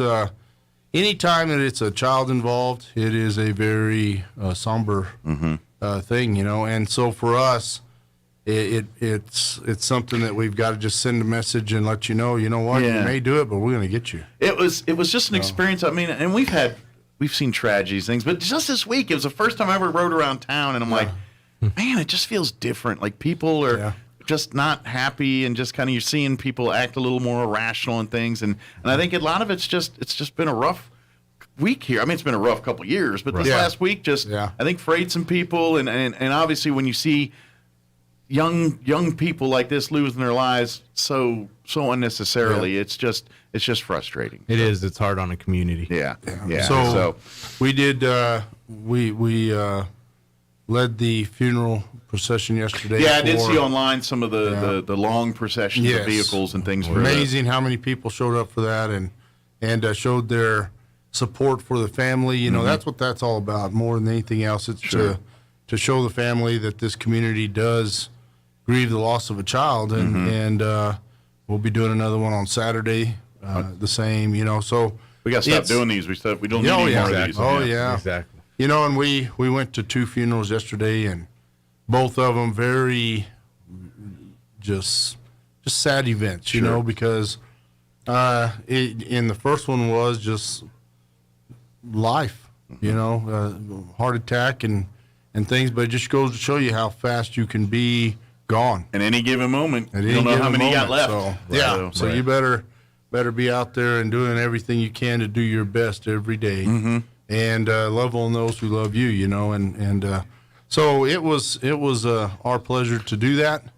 Maybe it's a reminder too to just be a little nicer to each other out there. You know what I mean? It's like I'll tell you that is the ultimate goal. But what we've seen, and I'll tell you, just in my 26 years of doing this job, one thing that I have seen is not only have we gone through some crazy times with COVID and everything else, but when it starts to get hot, people get angry. Sure.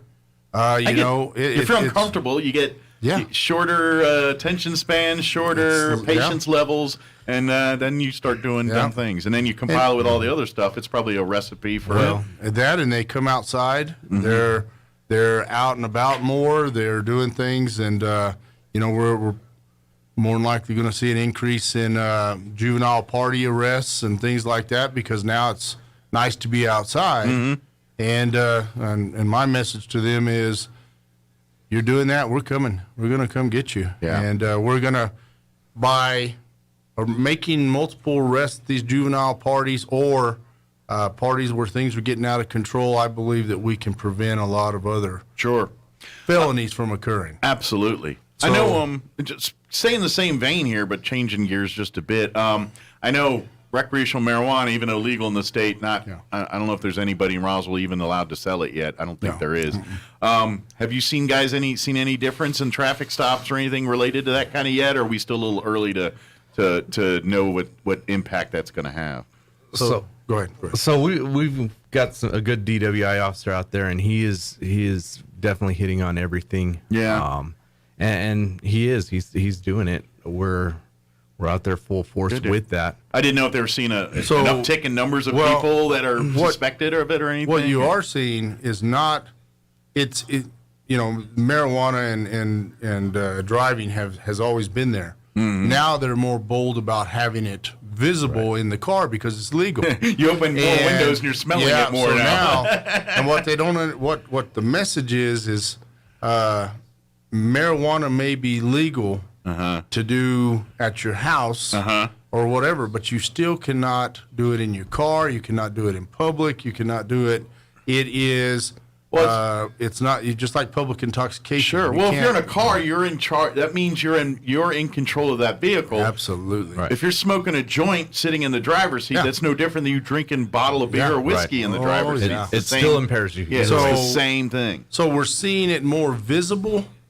They're not hiding it or eating it when we walk up to the car, So it well, goes that's good. They're not trying to ingest 10 pounds of pot in 2 seconds. But, so the reality is we're seeing more of it, but I believe that the marijuana and driving has been an issue for quite a while. Sure. Yeah. And I think where the biggest issue is with the marijuana becoming legal for social stuff is it's easier to access by kids. So we're seeing more of it in school. Sure. And kids are taking it and they're doing things. And so we're seeing a lot more of marijuana, but not really an increase in the DWIs from marijuana yet. Right. So, and I'm guessing, like you said, marijuana is legal now, but if an officer pulls you over and you roll down the window and it reeks of weed, they're going to do a sobriety test on you. Absolutely. Regardless if you're whether you're just transporting a weed or if you do it all the time, everything just smells like weed a little. There's different smells too. I mean, if you have it burnt marijuana, you're going to smell it, and you're going to smell it coming out of the vehicle. Right. And the thing about marijuana, there is no minimum level or maximum level. If we smell it and you're showing signs of impairment, it's not like drinking. It's not like drinking where you got to be at a certain level in you're either high or not high. That's right. And the use of it while driving, just the use of it impairs you.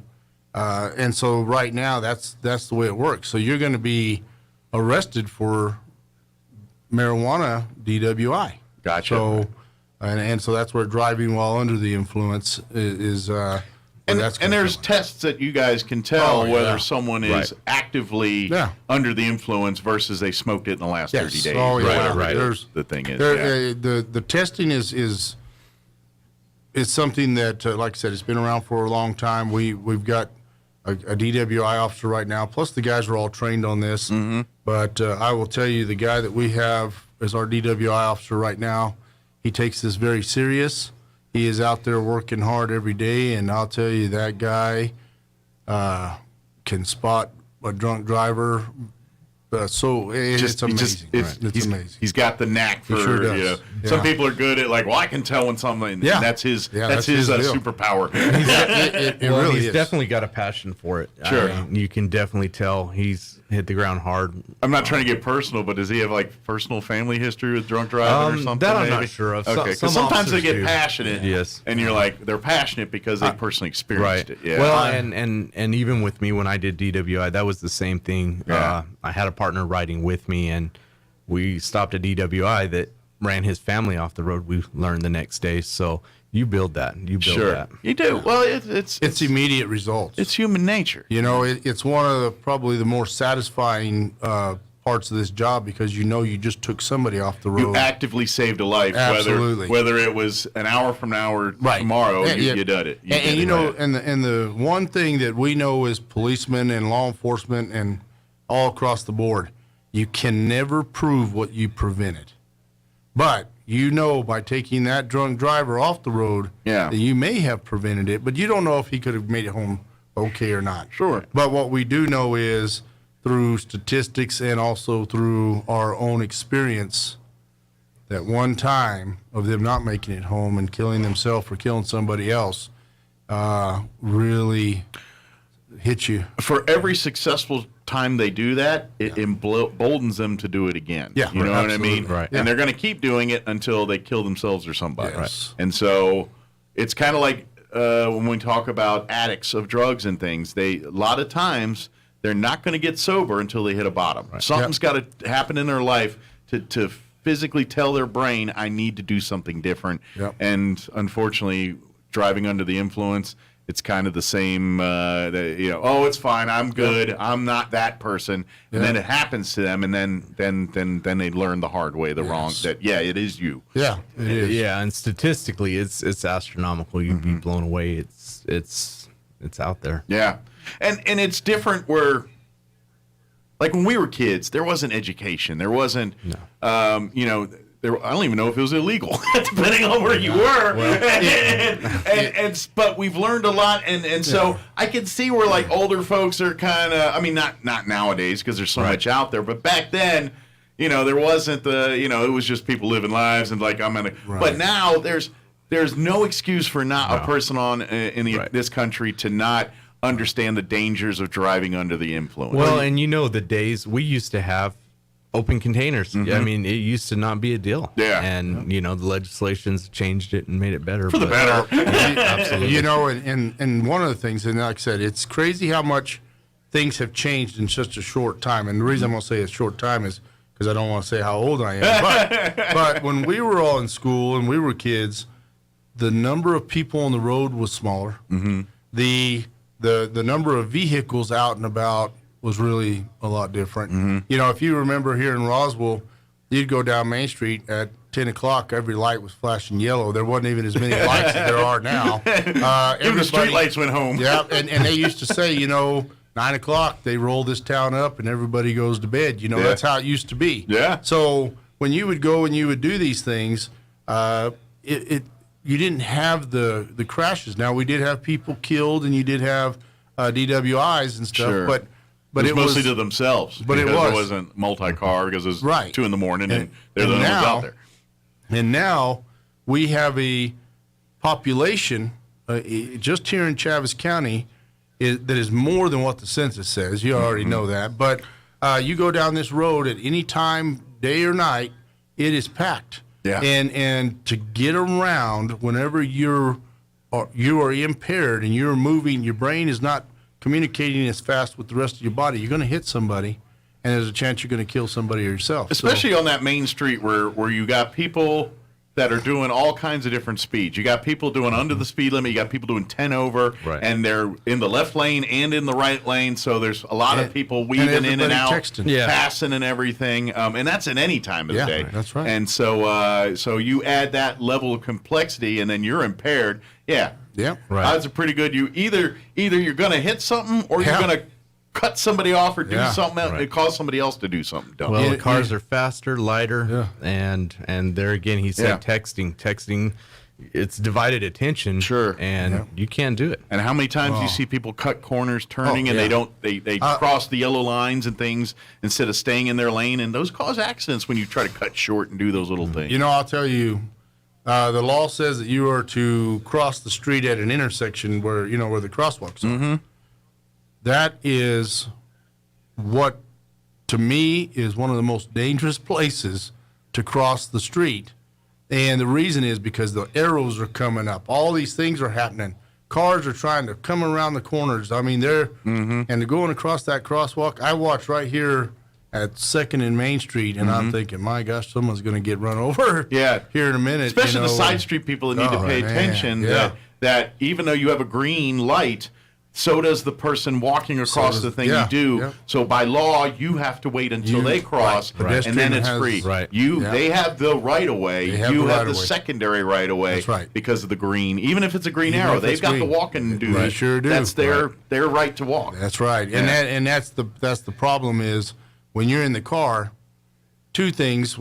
They're not staring up to see if that little man is white or red. Mm-hmm. Two, they're not seeing if this is here. They're just trying to zip around that corner, and that's whenever you'll see so many close calls that it's just dangerous to be out on the road. And so when you add alcohol or drugs to that, even if you're not impaired, for where you feel like you can't drive, just somebody else hitting you, now you're about to go through a whole process of being tested yourself because you have the smell. Sure, you've got the indications of impairment. The indications of it as well. So some people think, oh, I'm just going to sneak home. I only live 2 blocks away. Man, I want to tell you, that's where all accidents happen. I think I remember reading some stat that most people get in an accident within like 5 miles of their home. That's or something like that. Yeah, and that's the whole city of Roswell. Yeah, right, exactly. So we have these things going on, but I will tell you, James gets these DWIs together. He has been purchasing equipment for these deputies, as well as organizing, like I said, the roadblocks, the SAP patrols, and probably one of the most impressive things on that is being able to motivate guys who are working long hours already to commit to the extra time. So he's doing a great job on that, and we really do.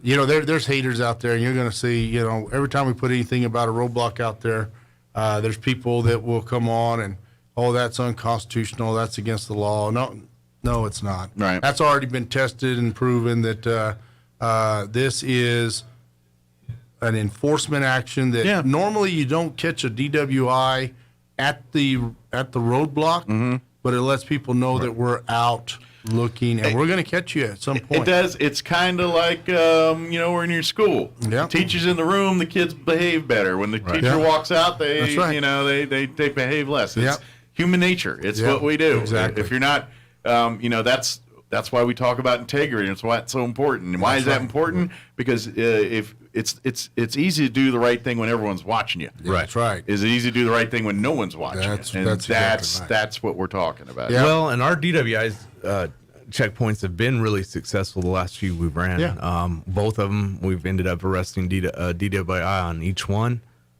We got a driving while suspended revoked on the last one. Good deal. And have you ever? I imagine every once in a while you catch some hardened criminals because they come through and it turns out they had a warrant for something more serious or nefarious, and so you're getting those people off the street too. So it's a win-win for everyone. And here's the thing, folks: if you're not impaired and you don't have an active warrant, you're going to go through that checkpoint without any issues. Absolutely. They're going to be like, have a nice night, enjoy your weekend. Right. Yeah. But if you go in there and you're shady or you're impaired or you're a felon, then guess what? They're going to pick you up and they're going to take you to justice. That's what their job is, and that's what they're there to do. And speaking on that note, I have guys out there that are just guys and ladies that are out there that are truly dedicated to bringing you to justice. Right. They are working hard every day. They're so dedicated to this job. And this is one of the things that I tell people across this whole state and actually this whole country. We're one of the lower paid, Chaves County is one of the lowest paid sheriff's offices in the state. But I still get people to come to work. And one of the things that we know is because whenever your passion is there and your desire to make a difference, money doesn't always make the.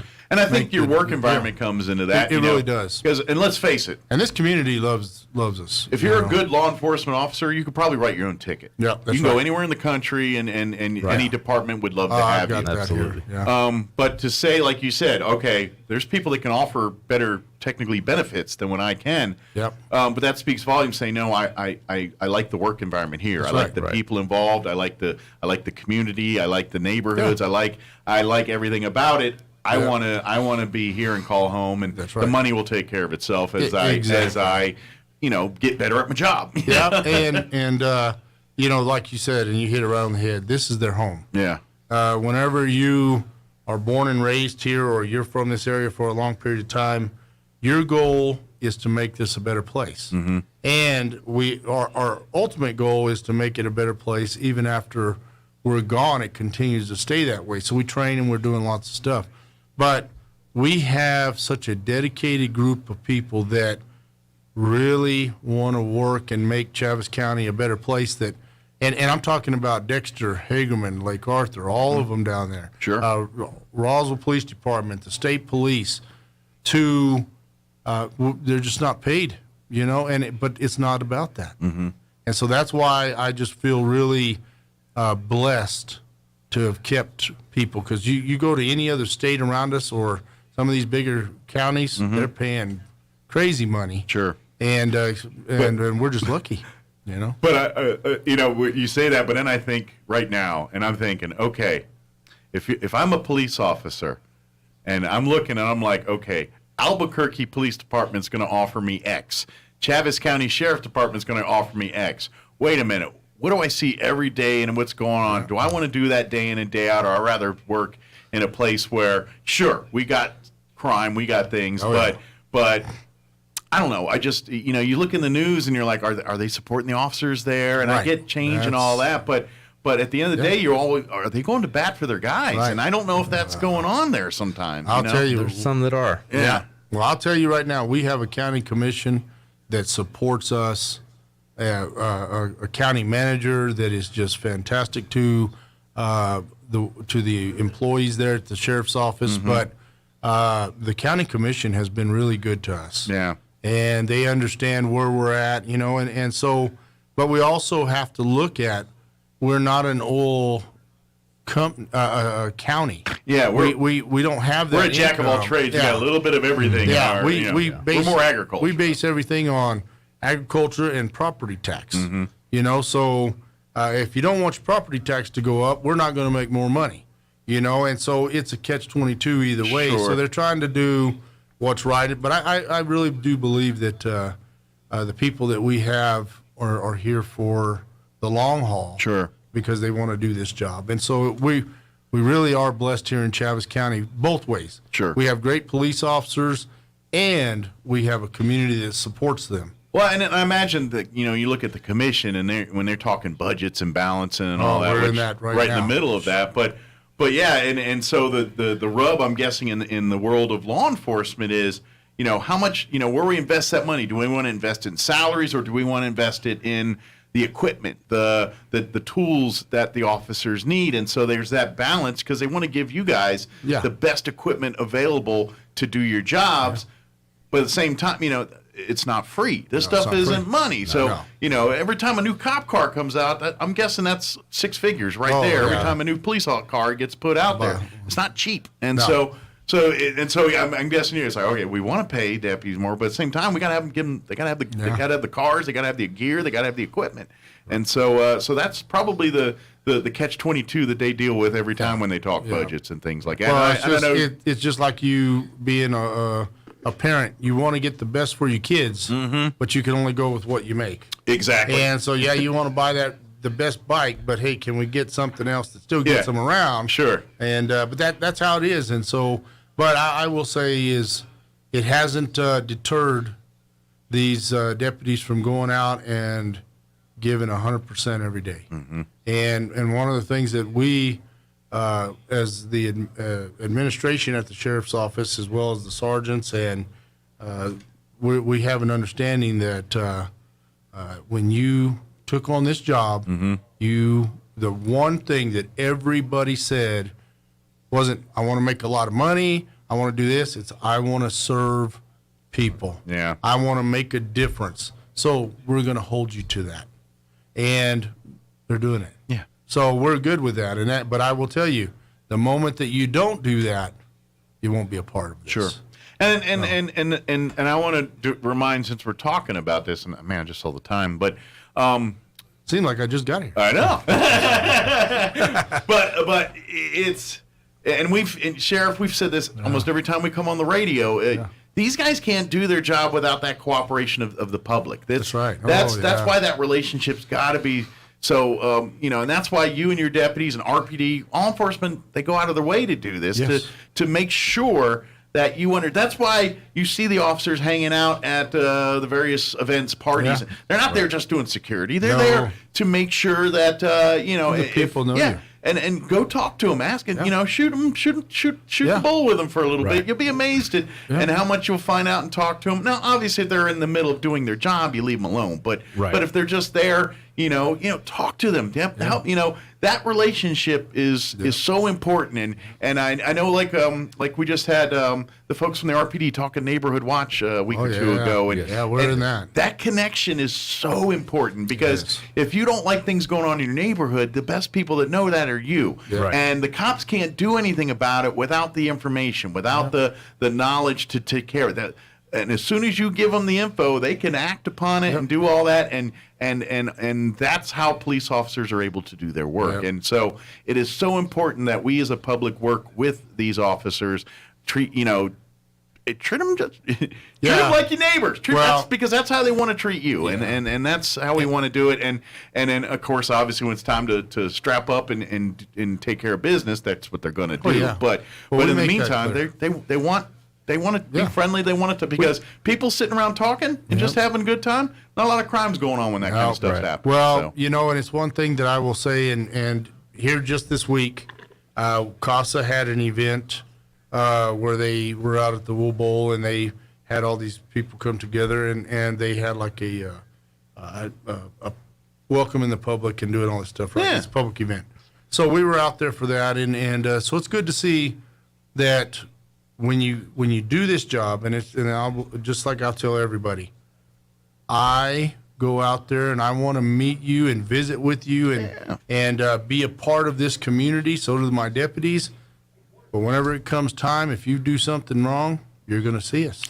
We're going to come see you. That's just the way it is. People have a bigger conscience when you know the people and and you have a relationship with them. Yeah. Makes it a little harder for them to commit, bad things on people And that's all part of that too. It's like if people are talking with the law enforcement and they're like, that guy's a pretty straight talking dude. I mean, he's fair. I've dealt with him in the past, or I've dealt with that officer. She was very good. That's the relationship they have, because at the end of the day, there might be one day where you arrest them, and the next day you're saving their bacon, and that happens quite often in that world. Or if you do have to arrest them, it's a lot easier. Yeah. They understand that you're there for them through the good and the bad, and we really do see that here in Chaves County where.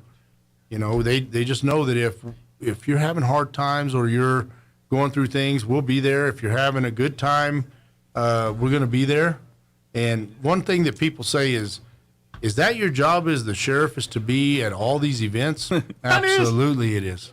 Right. Because I serve the people. Sure. And the only boss I have is the people. The voters. Man. Yep, and it's not even the voters. It's every person. That's true. The ones who voted for you, not voted for you. That's absolutely true. It's every person. Yeah. And so I don't care about anything about your race, your religion, I don't care about any of that. I just want you to be safe and make Chaves County a better place. Yeah. And I'm going to help you do that. That means if I have to be at your events and just show that I do support what you're doing, and it also supports us. Mm-hmm. And then again, if you're doing something wrong, we're going to come get you, and we're going to let you know right away, immediately. No, it's not a good thing. Don't do that again. And to be honest, you guys are pretty. It's like a lot of things in life. The respect you put out, you're going to get back. Yep. And if you're, we all goof up or do something and things, but if you're, truly, I mean, obviously the degree on how you screwed up will impact this, but if it's something kind of minor or whatever that technically you could be arrested for, if you're cool and all, the cops are like, just don't do that again. But that's the relationship. It's all about, but if you're a jerk and you're escalating it and start making threats, guess what? Yeah. You're going to jail, and you might get a few other charges, by the way, because anytime you start talking back or resisting, those are more charges that you're going to be acquiring when you go to court. That's what I tell them. You're just adding more to your books. Well, and real quick before I know we're running out of time, speaking of community events, we will have officers out there for the high school events that are coming up. Oh, good. Graduations and so we're going proms to do and what some have you. extra patrols when those problems arise. Good. So, and always remember, if you get lost, if you got an issue, the people in uniform are your friend. Right. Absolutely. Go up to them. That's what they're there to help you do. Absolutely. That's right. Very good. Of course, as always, want to tell people to follow the Chaves County Sheriff's Department on Facebook page. Yeah. Great way to stay up to date on anything the Sheriff's Department puts out as far as your bolos or just good information or any of that kind of stuff. You'll find it through the Sheriff's Department. And and of course, don't hesitate. If you've got don't hesitate to call law enforcement. Rather have you call, come out, it's no big deal. Yeah. Right. Versus you saying and look the other way and turns out it's a big deal. Exactly. Yeah, I agree. Yeah. So thank you so much. thank you guys. Thanks for keeping us safe. Appreciate Appreciate you. Have a safe weekend, and we'll see you next time. That sounds good. Thank you so much. Thanks, guys. All right, it is 8:58. Let's do a quick break before news. Don't go away. When it comes to the security of your home or business, you want a local company, one that has a personal investment right here in Southeast New Mexico. Zenith Security Services is your local Honeywell dealer. Zenith can handle all of your business and residential alarms, cameras, and IT services, as well as home theater installations, all from a local company. The Spring Starter Package is now available at Zenith Security Services for your home or business. Call the real Zenith Security Services today, 575-626-3521. Zenith Security Services, protection with a local touch. Move on over to the Calico Cow Fabric and Gift Shop in downtown Roswell. The Cow is utterly stocked full up with spring and floral fabrics. Plus, glow-in-the-dark and alien fabrics are in stock. The Cow is now making custom shirts and scrubs too. Design your very own one-of-a-kind unique shirt or nursing scrubs made from any of the Calico Cow's fabrics. Plus, unique gifts too. Move on over to the Calico Cow Fabric and Gift Shop, 311 North Main in Roswell. Want to know how? Come spring into the Cow. Here's a Mornings with Mike Winters fun fact. You cannot snore and dream at the same time, unless you're dreaming about snoring. Here's Mike Winters. With the Wall Street Business Report, I'm Bill Alexander. Applications for unemployment benefits went down last week as the total number of Americans collecting aid fell to its lowest level in more than 50 years. Jobless claims fell by 2,000 to 184,000 last week. That's according to the Department of Labor. 2 years after the coronavirus pandemic plunged the economy into a brief but devastating recession, American workers are enjoying extraordinary job security. U.S. airlines say they have hit a turning point after a bad first quarter. They expect to be profitable as Americans return to travel in the biggest numbers since the start of the pandemic. American Airlines is the latest carrier to give a positive outlook for the rest of 2022. American said Thursday that although it lost $1.64 billion in the first quarter, sales hit a record in March, and the company expects to earn a profit in the second quarter. For the Wall Street Business Report, I'm Bill Alexander in Washington. News this hour from townhall.com. I'm Rich Thomason. The latest evidence of the horrors inflicted on Ukraine by invading Russian troops can be found in satellite photos. They appear to show mass graves near Mariupol. Satellite images released by Maxar Technologies show what the company says are more than 200 mass graves in Manas, a town outside Mariupol, where Ukrainian officials say the Russians have buried as many as 9,000 civilians killed in the fighting. The images show long rows of graves stretching away from an existing cemetery. That's correspondent Tim McGuire. In the U.S., sending another $800 million worth of military aid to Ukraine, along with tens of millions more in direct financial assistance to the Ukrainian government. Arizona Governor Doug Ducey declaring a state of emergency in Coconino County, where a devastating wildfire continues to rage. Preston Mercer with the Coconino National Forest says so-called tunnel fire has been a very tough challenge for firefighting crews. The environment is not very friendly.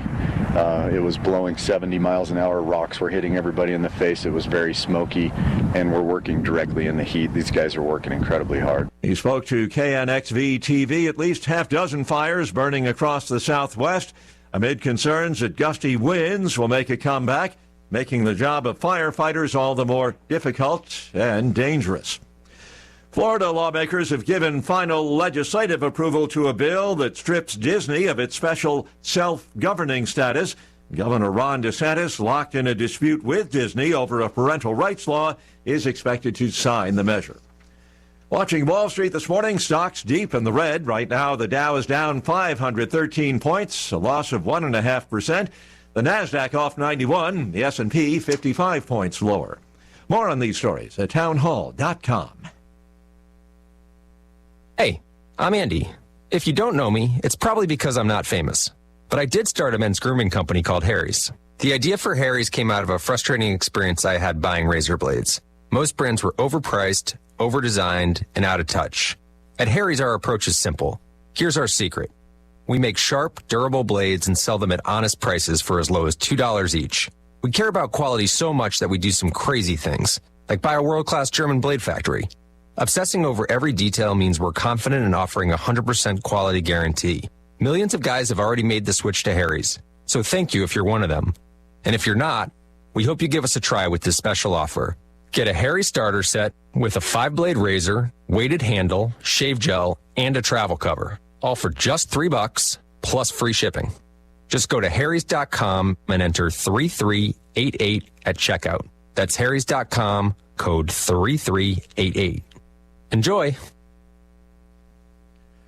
In a bid to stamp out COVID, authorities in Shanghai taking a series of new steps, resulting in additional hardships for millions of people in the Chinese commercial hub, which has already endured a 3-week lockdown. Authorities here show no sign of easing up in their determination to maintain China's now battered zero-COVID strategy. In the worst-hit areas of Shanghai, people's homes will be disinfected. This will likely mean some residents are forced to move out temporarily, even those who've tested negative. It was also announced that in areas where the virus is most prevalent, local officials would force people who've tested positive to stay in their homes by attaching magnetic electronic alarms to their front doors. The BBC's Robin Brandt. More than 24 Palestinians wounded. The latest clashes between rock-throwing youths and Israeli police in Jerusalem. News and analysis at townhall.com. A federal judge has temporarily blocked one state's pro-life statutes. That law effectively eliminated abortions in Kentucky after the state's 2 remaining clinics said they couldn't meet its requirements. The decision by U.S. District Judge Rebecca Grady Jennings was a victory for abortion rights advocates and a setback for the Republican-led legislature, which passed the law in March and then overrode Democratic Governor Andy Beshear's veto of the measure last week. Both of the clinics indicated Thursday that they would immediately resume abortions. Keith Peters reporting. Health officials in Philadelphia say they're ending the city's indoor mask mandate, abruptly reversing course just days after people in the city had started to wear masks again amid an increase in COVID infections. The Board of Health voted yesterday to rescind the mandate. Once again on Wall Street this hour, the Dow is down 530 points. More on these stories at townhall.com.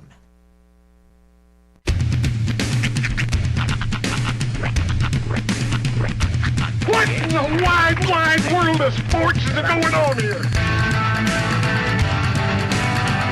I promise you, whatever scum did this, not one man in this force will rest for 1 minute until he's behind bars.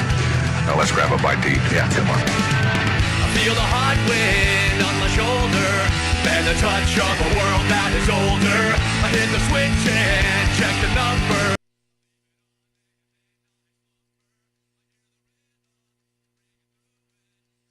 It's on the cumbia music. I hear the talking of the DJ. The travel question, what does he say? I'm on a Mexican radio. I'm on a Mexican world radio. Broadcasting live from high atop the J.P. White Building in downtown Roswell, New Mexico. It's Mornings with Mike Winters on 106.5 Roswell's Talk FM. Is that what I sound like when I talk? Now, here's your host, Mike Winters.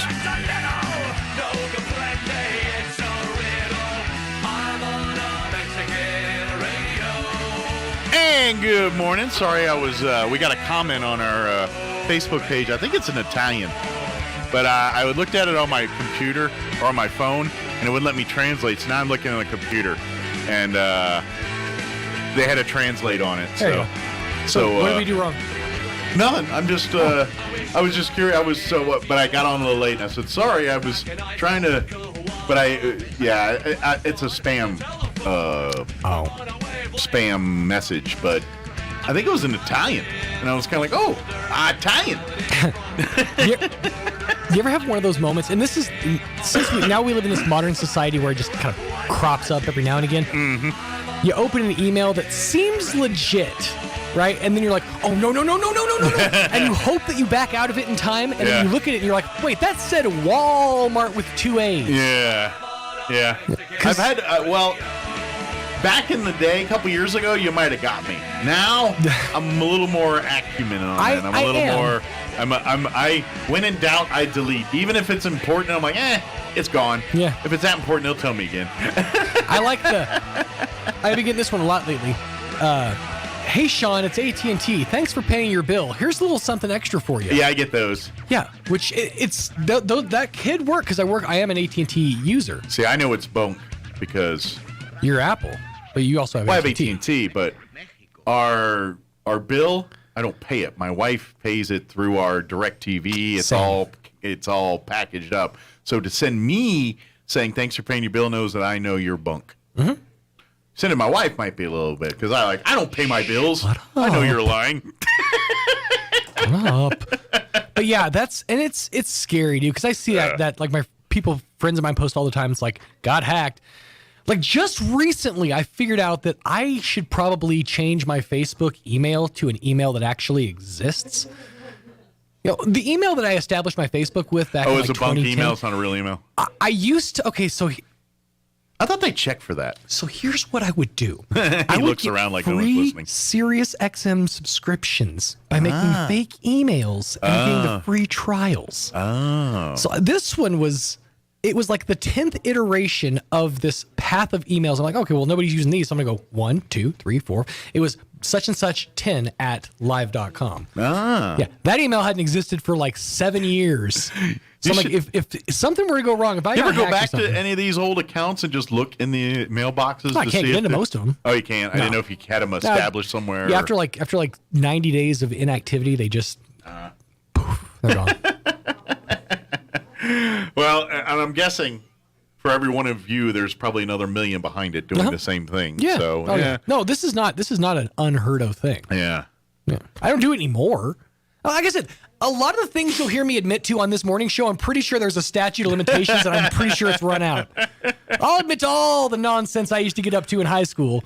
I think the only thing I ever did like in that was when everyone else was done. Like in the world of Napster, when you could go get free. I was the same guy, like every other person on the planet doing it. Okay, how much further down into that did you go? So everybody had Napster. Did you get the LimeWire or the BearShare or No. Okay, see I got all the free garbage ones that you still had through dial-up. Right. And I would use them and make mix CDs. Okay. That's what I did. So if I dig somewhere in boxes somewhere, there's a bunch of rewritable CDs with like medleys of System of a Down and I even made a few Valentine's Day love mix CDs for the wife. Yeah. So, little Kenny G on there. Well, and some of hers is a little A, so I got like a little more romantic Billy Joel and, some of those, it's kind of her jam. Right. But yes, I too was a lurker of the Napster and go. But yeah, once they started charging and all that, not even the charging. I went out for a long time. So like once Napster sort of like got exposed and shut down and all that, there were a lot of the third parties, your LimeWires, your BearShares, and those would do the music. But their big deal wasn't the music; it was all the other stuff you could get through there. Gotcha. It would be like pirated programs, up to and including like movies and stuff. Oh, television and movies. Yeah, TV shows, movies, apps, different stuff like that. But that's where you got really ran the risk of getting caught. Getting a virus, downloading something real bad to your computer. Because I think some of the most abusive people of those they went after, didn't they? A lot of them, yeah. I mean, not the guys that just download 100 songs.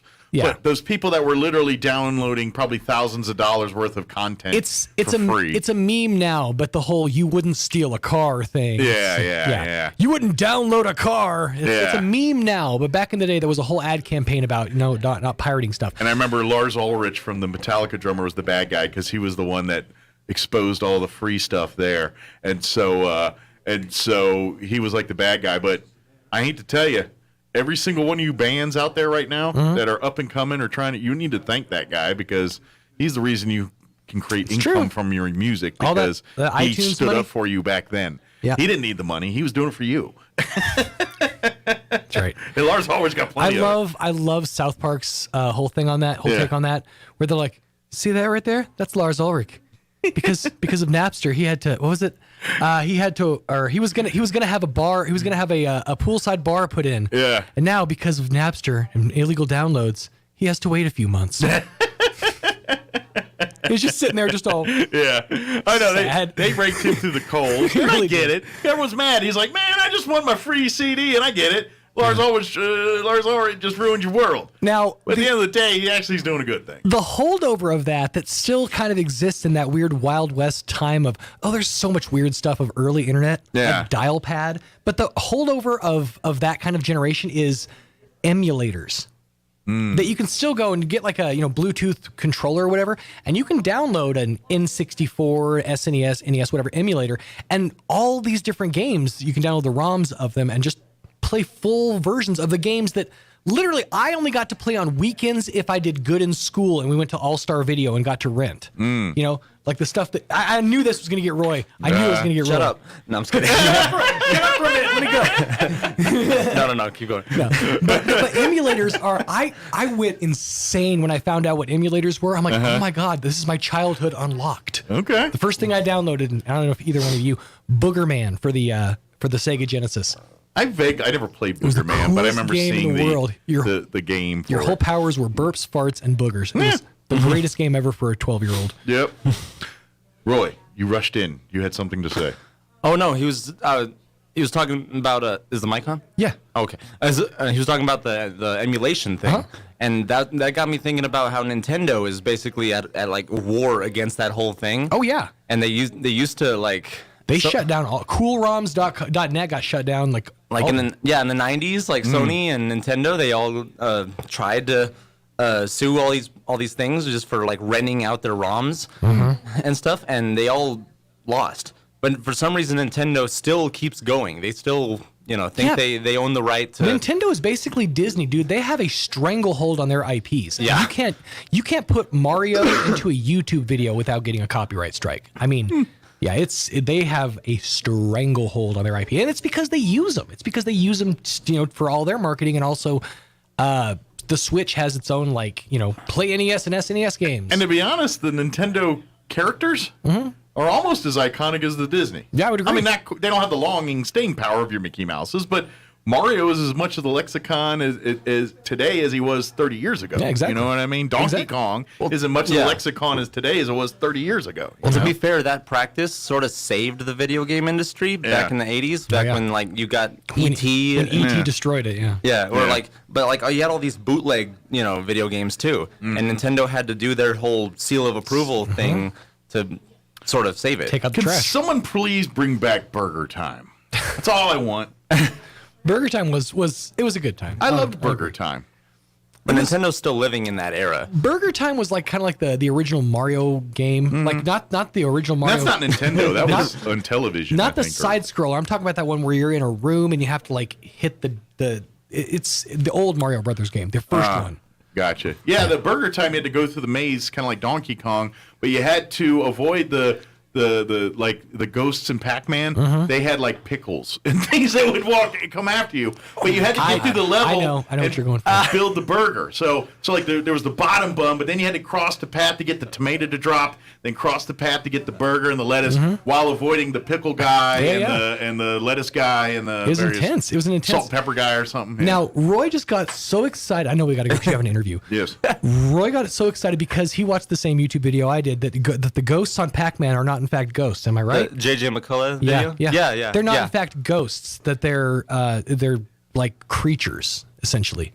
Yeah. There's a whole 17-minute dissertation about how they're not ghosts. They're monsters. Yeah, they're Is this part of the whole Me Too movement or something with the ghosts? No. It's not a ghost. They're just portrayed as ghosts, but it gets into a whole thing about why Americans see a kid with a sheet over its head and with the the eyes cut out as the ghost, like why we think of that as the classic interpretation of a ghost. It's a very interesting video, but you've got to guess. So let's go.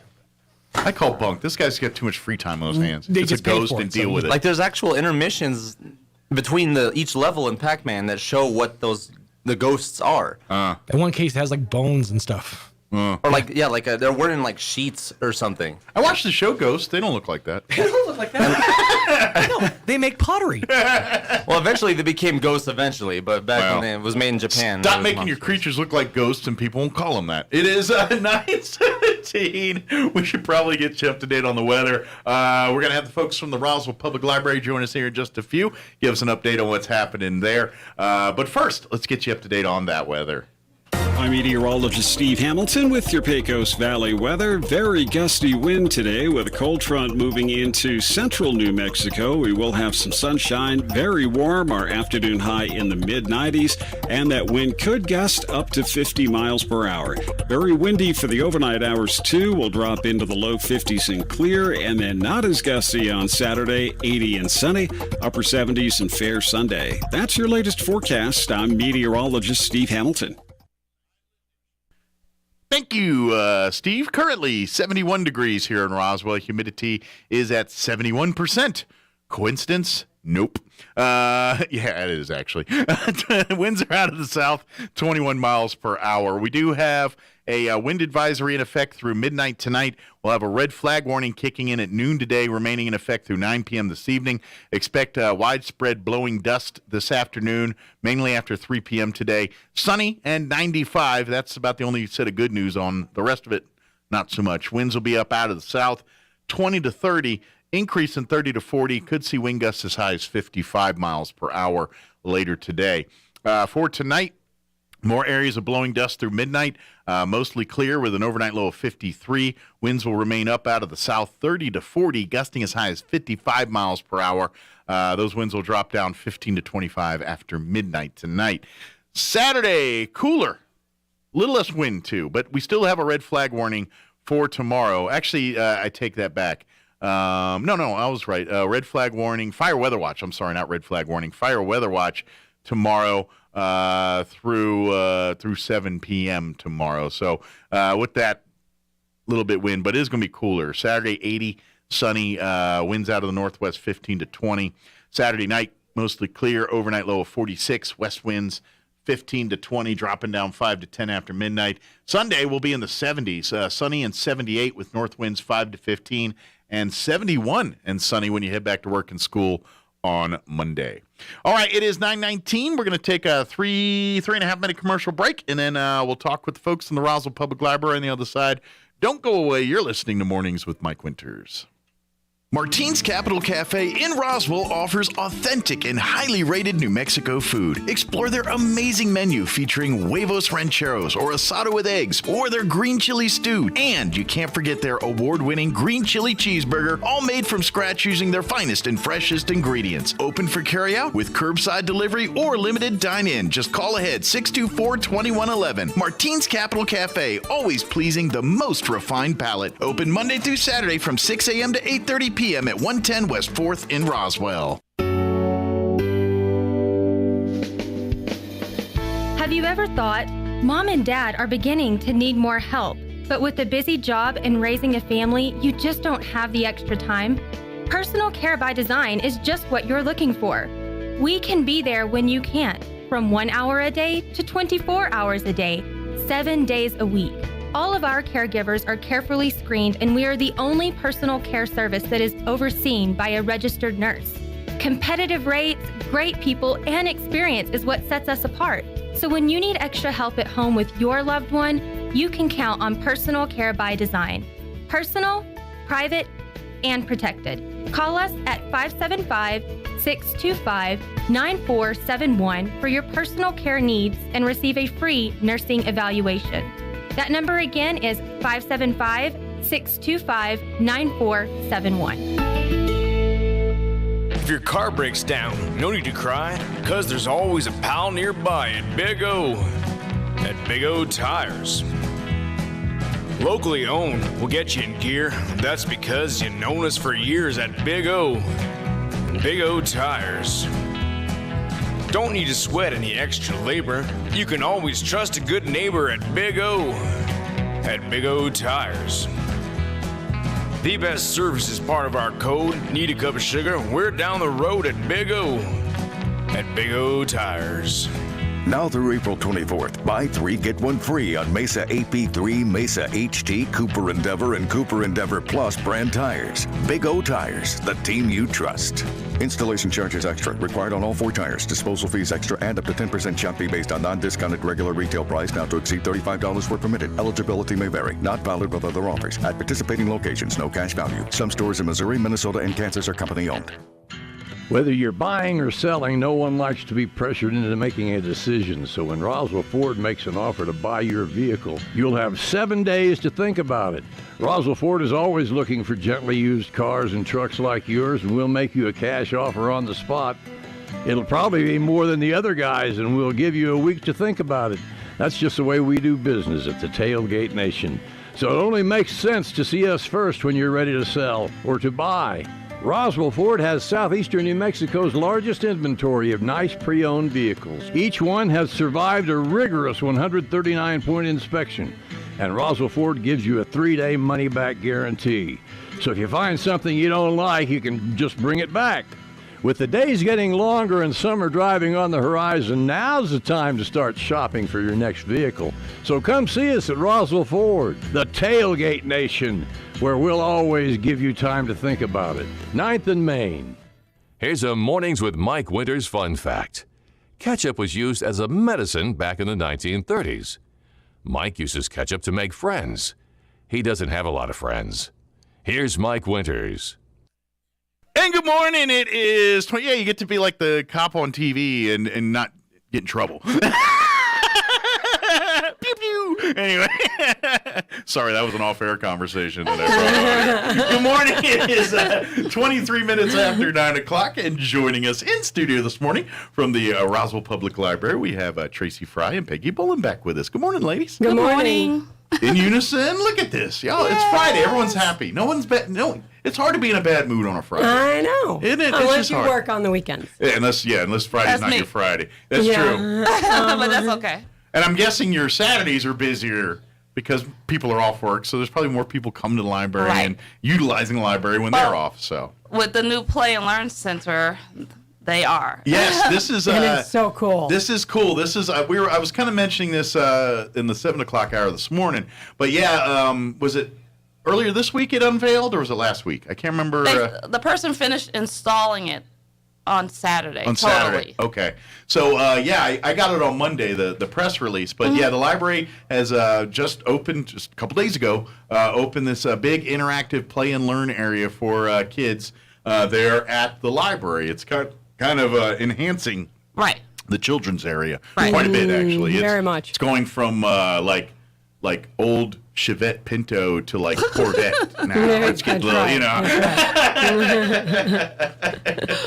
Just kidding, but it is pretty cool.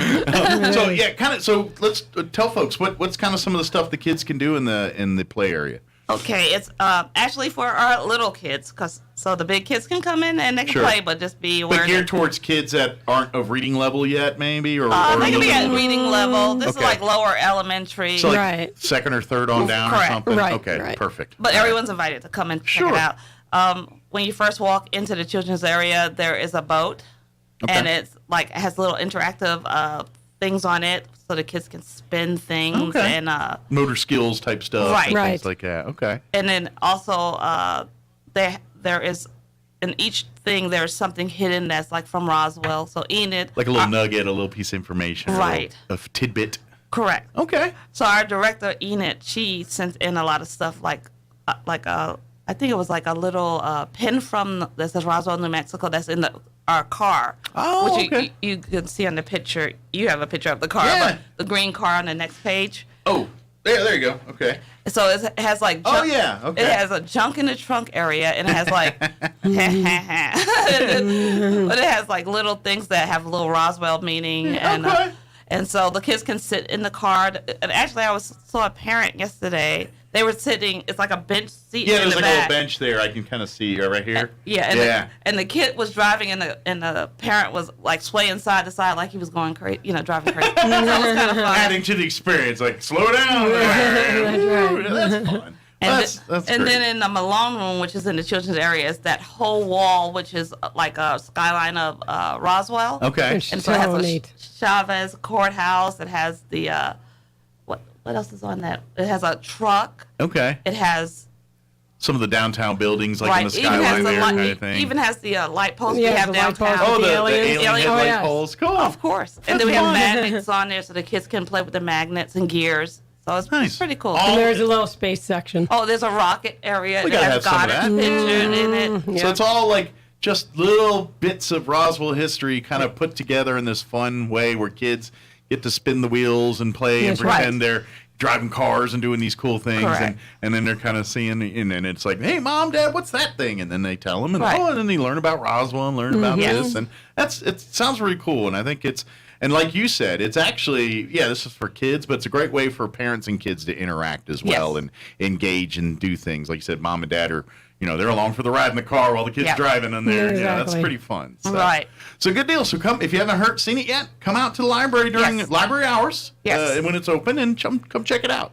Come bring your kids. Now, like you said, anybody can come check it out, but let's leave it to the little kids for them to play Right. on it. I know. And we don't want kids climbing on it or anything like that. I know. We want it to. But I get it. Some people want to touch and do everything too, and They're more than welcome to touch. I'm one of those people like, what's this thing do? I'm just as bad. Yeah. I'm a 7-year-old in a 48-year-old, 49-year-old body. So I was waiting for you to say in a 25-year-old. Very good, but excellent. So that's full ready to go now, and come and enjoy it here. But that's the tip of the iceberg. You guys have always, and especially now that we're getting closer to summer, summer reading program, it's getting busy, and we'll get a lot busier here at the library over the next couple months too. Yes, definitely. Good deal. So, where do you want to start with some of the weekly activities, or we got some special events we want to highlight first? Or? I want to highlight a special event which is happening next Saturday. Okay. It's called Children's Day. Okay. And we're going to have a little celebration, Children's Day books.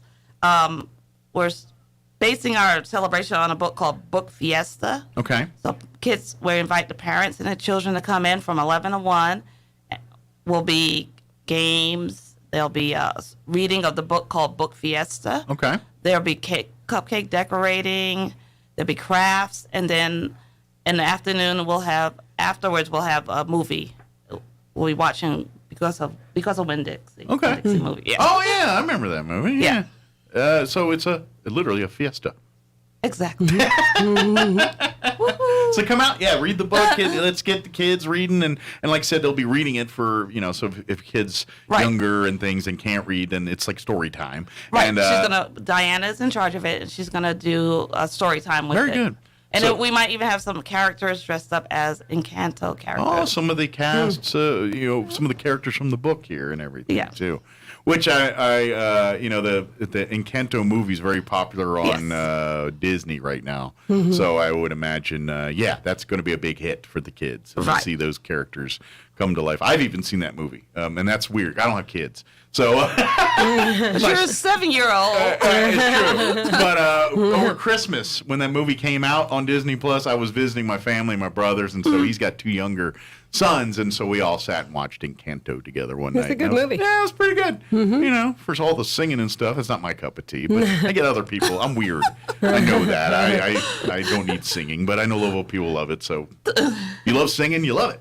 Like me, not so much. You just fast forward through the singing. I read through my stories. Oh, I get it. Fast forward. Yeah, those with kids, they get it. Or mute the singing. Yeah, and weirdly enough, they were the ones that introduced me to Hamilton on Disney too. Those 2 kids loved Hamilton, which I thought was surprising, because they're they're like the elementary school age. They would in essence be right in the wheelhouse of the group that's playing with the new. So to me, for them to have the attention span and the enjoyment of it, I think they love. Now, in all fairness, my brother and my sister-in-law, they do a lot with the kids and work with them. But they both went to the SUNY Maritime Academy in in New York City. And basically where they go, it's there's a place there called Fort Schuyler and all that. And actually the lineage of that is the Schuyler family in Hamilton, if you've seen Hamilton. Oh, right. Hamilton's wife and all that, they're the Schuyler family. So that's the relationship. And so my youngest nephew of the two, his middle name is Schuyler for that. Oh, wow. They went to school. Geez. So they have that connection to Hamilton, and I think my brother kind of put that into him. And so, but now they watch it and then you know how kids, they watch things not once but 5,000 times. And so we're watching, they're like, oh, here's my favorite part, here's this part, and I'm like, how do you know this? You're like 6. But so anyway, I got sidetracked, but I thought I would share it. Encanto got me onto that. So but definitely. So what's the date of the book fiesta again? That's next Saturday? Yes, April 30th. Okay. It's from 11 to 1. Perfect. It's the games and the cake decorating and the story time, and then at 1 o'clock they're going to start the movie. Okay. And do they need to pre-register or just show up? No, just show up. It's a come and go event. So Very good. If you have some place to go at 12, just come at 11 and Gotcha. Whenever you're available, come and spend a few, but maybe allow yourself enough time to hear the story, participate in all the activities and things. And decorate a cupcake and eat one. Yeah. And unless you got the discipline to decorate the cupcake and take it home first. That would be, That takes a lot of discipline to do that. It does. It's possible. It does. It is possible, I guess. They should bring a little container there for it. Tip is eat first. Then you have There a better chance of making it. If you didn't eat first, you're done. That's right. You might as well just start eating the cupcake while you're making it. Eating the frosting. That's a good move. It's like, oh, wait, I'm out of frosting. I need to redecorate. May I have another cup? That's right. It's a good move. What's next that we want to highlight here? So, excuse me. We're still having our story times on Tuesdays. Mother Goose on the Loose at 10:30, and Mother Goose on the Loose in Spanish at 5 p.m. on Tuesdays. Nice. Okay. And our music and movement story time at 10:30 on Wednesdays. We still have Crochet Club on Fridays at 3 p.m. And after the book fiesta, we're just kind of going to gear up for summer reading. Summer reading after that. June 6th, which will be a big It's right around kickoff. the corner. Right.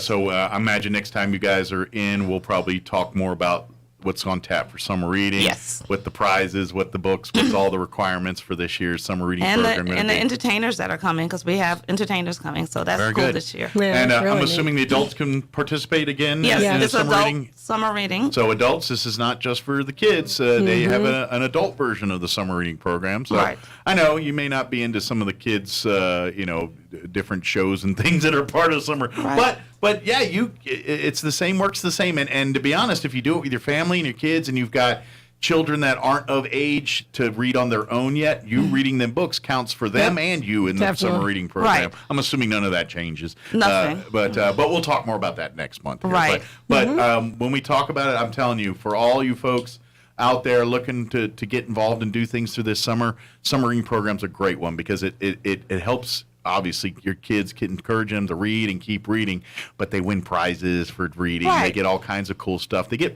incentives to do it. Right. And the cool part is, as long as it's a library book, it's the world's their oyster. There's no they don't have to read books that are required of them per se. If they want to read one that interests them because it's about kittens or about space, whatever it is, they can read about it. Right. That's and it all counts. So, but like I said, we'll talk more about that here probably next month here. Right. And we still have our Raise a Super Reader and Be a Super Reader program going on where the children read, the younger children up to age 5 read, if they can read 1,000 books before they hit kindergarten, they get a cape. Nice. And we still have the Be a Super Reader, which is the elementary school up to grade 6. If they read 500 books, because they're going to be reading a lot of it on their own at a certain point, they get a medal. That's cool. So if you're just hearing about that, want to get in the programs, please reach out to the library. It's free. And it's all free of charge, and it's all fun ways to get your children to get more involved in reading. And it's kind of like it's almost like putting the cheese on the pill when you're giving it to the dog kind of thing. Yeah.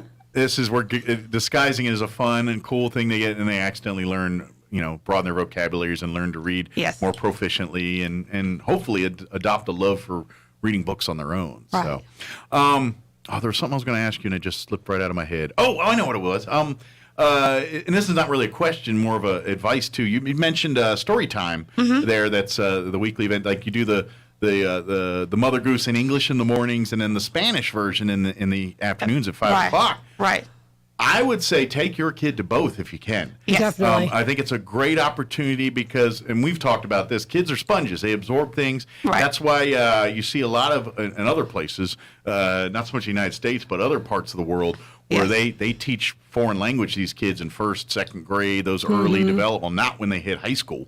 Right. By that time, it's it's a lot harder to, and so for them to absorb it. So maybe this is a chance to get, if your kid's proficient, English is their primary language or Spanish, doesn't matter.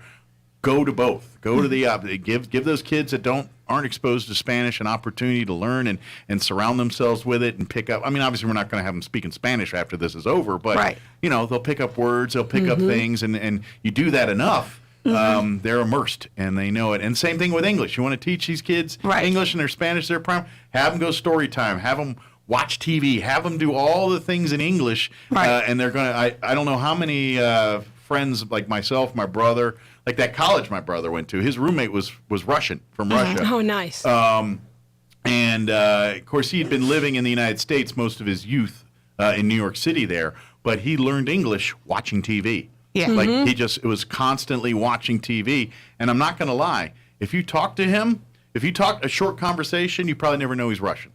It's just when you had a lengthy conversation and some of the accent slips out in certain words, and you're like, okay, he's Russian. But if you just had a short, quick couple sentences, you probably wouldn't even know he's Russian. Yeah. He was that proficient in it. So. Yeah. But my point was, expose your kids to as much foreign language as possible. The early you can, you're gonna do them a service down the road by doing that. And this and the bilingual one on Tuesdays at 5 p.m. It is a lot of English speaking kids that are coming because they want their. Good. So it is bilingual. She'll do the story in English and so they Spanish. kind of understand what's going on. Right. Gotcha. So if they're learning Spanish or learning, or vice versa, English trying to translate it into they can kind of understand the story. Exactly. Regardless if they understand Spanish or English. So exactly. Very cool. Which is how we learn. Exactly. What else do we want to mention? Do you want to mention anything about your camp convention or? Well, Camp Convention is June 6th through the 10th. Yes. And that's a huge thing coming up. Do we have any deadlines coming up as far as discounts? I know there was one, but I think it ends in May, doesn't it? I think it's May 15th. May 15th for $15 off. discount. Explore 15 is the code. If you go to invent.org, that is the camp convention, which is the Inventors Hall of Fame. They're the ones who put this camp together. It's a national camp. Yeah, we're partnered with them. Yeah, it's a national camp. There's camps just like this one throughout the country, and it's a week of day camp STEM fun where the kids get 4 different projects that they'll work on through the course of the week, and this is for pretty much all elementary age kids. There is a LIT, which is kind of like your counselor and training program. And that's for middle school age kids, and that's a discounted price. But you get to learn and play, but you also get to be some leaders and kind of help manage the group and help the counselors, plan events and work on the events and things as the camp's going on there too. Right, it's so much fun. Yeah, but invent.org, and then you're going to see a thing, find a camp near you. There's a link or a button, I don't remember exactly, but you'll see it's pretty right there in front. Right. Type in Roswell, New Mexico, and you'll see all the information for Camp Convention, times, costs, everything else, and if you put in the code, which I don't have handy, Explore 15. Explore 15, you're gonna save $15 off that price. Now, I have the scholarship money too. And that's the other one thing I want to mention real quick. If you need a partial scholarship to help pay the $15, because it's like $255 $50 for the entire camp, and you're like, I can't. I can't afford that. Yeah. I get you. It's hard times. Yeah. I get it. And then, by the way, you're paying $20 for a hamburger everywhere you go. So, I get you. There's no dollar hamburger anymore. You notice? I hear you. So, but if you need a partial scholarship, then call Peggy Bolin direct, and then we'll make sure she gives her number here. But and talk to her direct, because those scholarships are not through the website. That's handled here locally. Yep. So with me. we ask that. But if you don't need any financial aid, by all means, sign up through the website, use the $15 code or not. That's up to you. Right. And sign up that way. Also, the camp runs from 9 to 3? 3:30. 9 to 3:30, Monday through Friday. Yep. However, if they do offer an extended camp for a few dollars more, and so it's like more camp, and it goes from 7:30 right? 7:30 to 5:30. 5:30. So if that actually works better for your schedule because of your work schedule and things, I encourage you to do that. It costs a little extra, but it does cost a little extra, but and I'm going to say this, that the extra 4 hours there, 3 hours that they're going to be there, they're not day. just is they're doing more class, more camp, more fun, more stuff. It's kind of an extra level of that for some of these kids because they're not just sitting there waiting for you to pick them up at the end of the day or at the beginning of the day waiting for camp to start. They're starting their stuff engaged. already. So Right. absolutely. Yeah, my phone number is 575-420-9955. Very good. And of course, I think we got you on next week talking camp Yep, convention. I too, think if so. I remember right off top. I think next Friday. Now that I think about it. but yes, it's a great and as I've said the times we've talked camp convention with Peggy here. In the world we live in today, now we're coming out of COVID and things like that, but we've got really a couple years of some kids that are really behind the eight ball on getting caught up on their science, math, STEM-related stuff or education in general. Exactly. Therefore, to make up for that, things like Camp Invention are more than just a fun week for kids. I think they're almost necessary. For some of these younger kids. Now, it is a fun week for kids and all that, but they're learning so much. Instead of it being an extra, I almost think it should be a requirement now for some of these kids, just because the world we're in. They get a chance to because it's only going to get harder for them from here in education. The higher grades they get, the more complex, the more things they do. Yes. So if they're lost now, imagine how that's going to snowball as they get to more advanced things. And that's what we're trying to avoid here. So And that's why the library, library is so important too. Absolutely. Lovely voice right now. It's allergy season. We all got. I've been heavy on my Nasacort this week. So, so between with the library, with all their books and all their exactly resources, same thing. I mean, it's so useful. Parents, if you and need STEM at those, home kits. That's another thing. If you need resources and options, reach out to the library. Peggy's put together a plethora of these STEM at home kits, and you can kind of use them.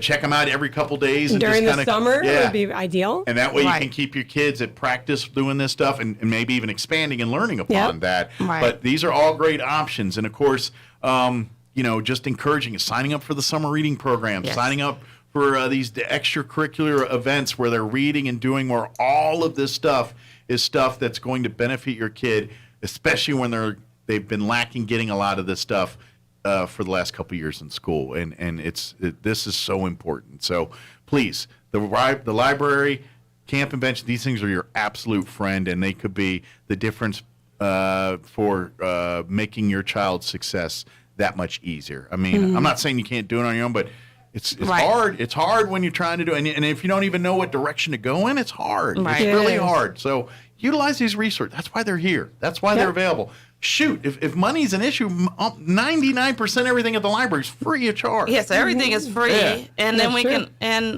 they can come in and ask us what they need. Yeah. And we can at least steer them in the direction to get it. And if we don't have it, we can tell them where they can possibly find it. Yeah, and Camp Invention, like I said, if you're balking at $255, that's why Peggy has the part. We've said it.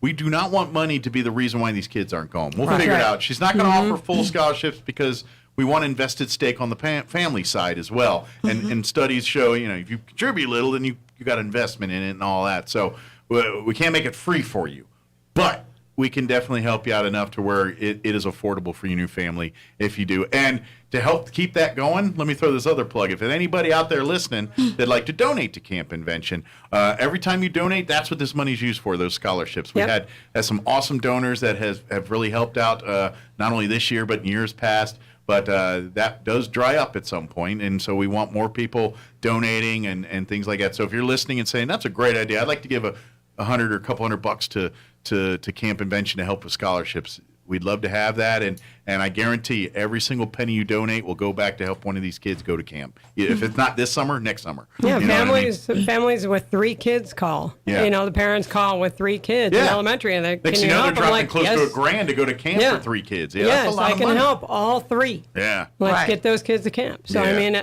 the amount of kids doesn't matter to me. Yeah. Getting the kids there is what counts. It's the work Right. that's going to be done that week at camp. Yes, and trust exactly. me. And like we'll talk next week about, Next but week, they yeah. do these fun projects. They do a lot. Go Mhm. invent.org. You don't have to wait for us to talk about it next week. Go to invent.org. You can read it online, see the different projects. You can see everything. You see the history of camp invention. So if you want to do your research and homework all about camp invention, go to invent.org. You'll have a weekend of fun reading all that stuff. Exactly. Whole weekend. Any other library stuff we want to make sure we get out there before? Well, you have a STEM class on May 5th? 4th. Which are Is on that the a Wednesday? It's on a Wednesday. Right. Okay. Right. Is it a Star Wars themed STEM class on May the 4th? Oh, May the 4th be with you. But May no. the 4th be with you. But what we're doing is we're going to be looking at NASA mission patches. So space. And they'll it's space. So it's and kind of then, Star Wars. And then they'll be creating Without the their trademark infringements. There you go. own. But they'll be creating their own, and I'll make a button for that. You know, one of those pin buttons. Oh, cool. So what they make will be made into a button, and then they cool. can take it with them. Nice. And that's those classes are great. You have so many because it really. I'm telling you, STEM class is kind of like the adventure. Like we talk about reading books and going on an adventure. STEM's the same way. I mean, all the cool things we're pushing envelopes, going farther into space than we farther before, learning things about. That's all STEM, man. That's all pushing the envelope. That's all. When we it's. To me, we're kind of almost in a new renaissance of space. Like the 60s got big with the moon race and all of that, and then it kind of faltered in the 70s and Space Shuttle, but it was nowhere the level of the 60s.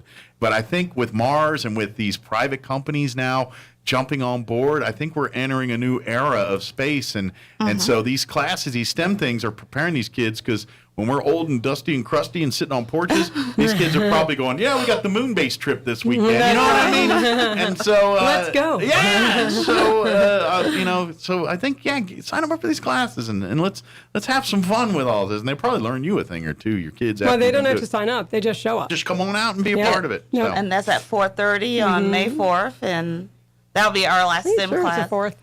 I thought it was the 5th. Let's see. 30. Let's see. We got the calendar right there. Right? Yeah. Yeah, you're right. It's You're 4th? Right. Okay. Okay, I shouldn't have doubted you. So I sorry. did the flyer. In the Tracy's like, forest. never doubt Tracy. I know all.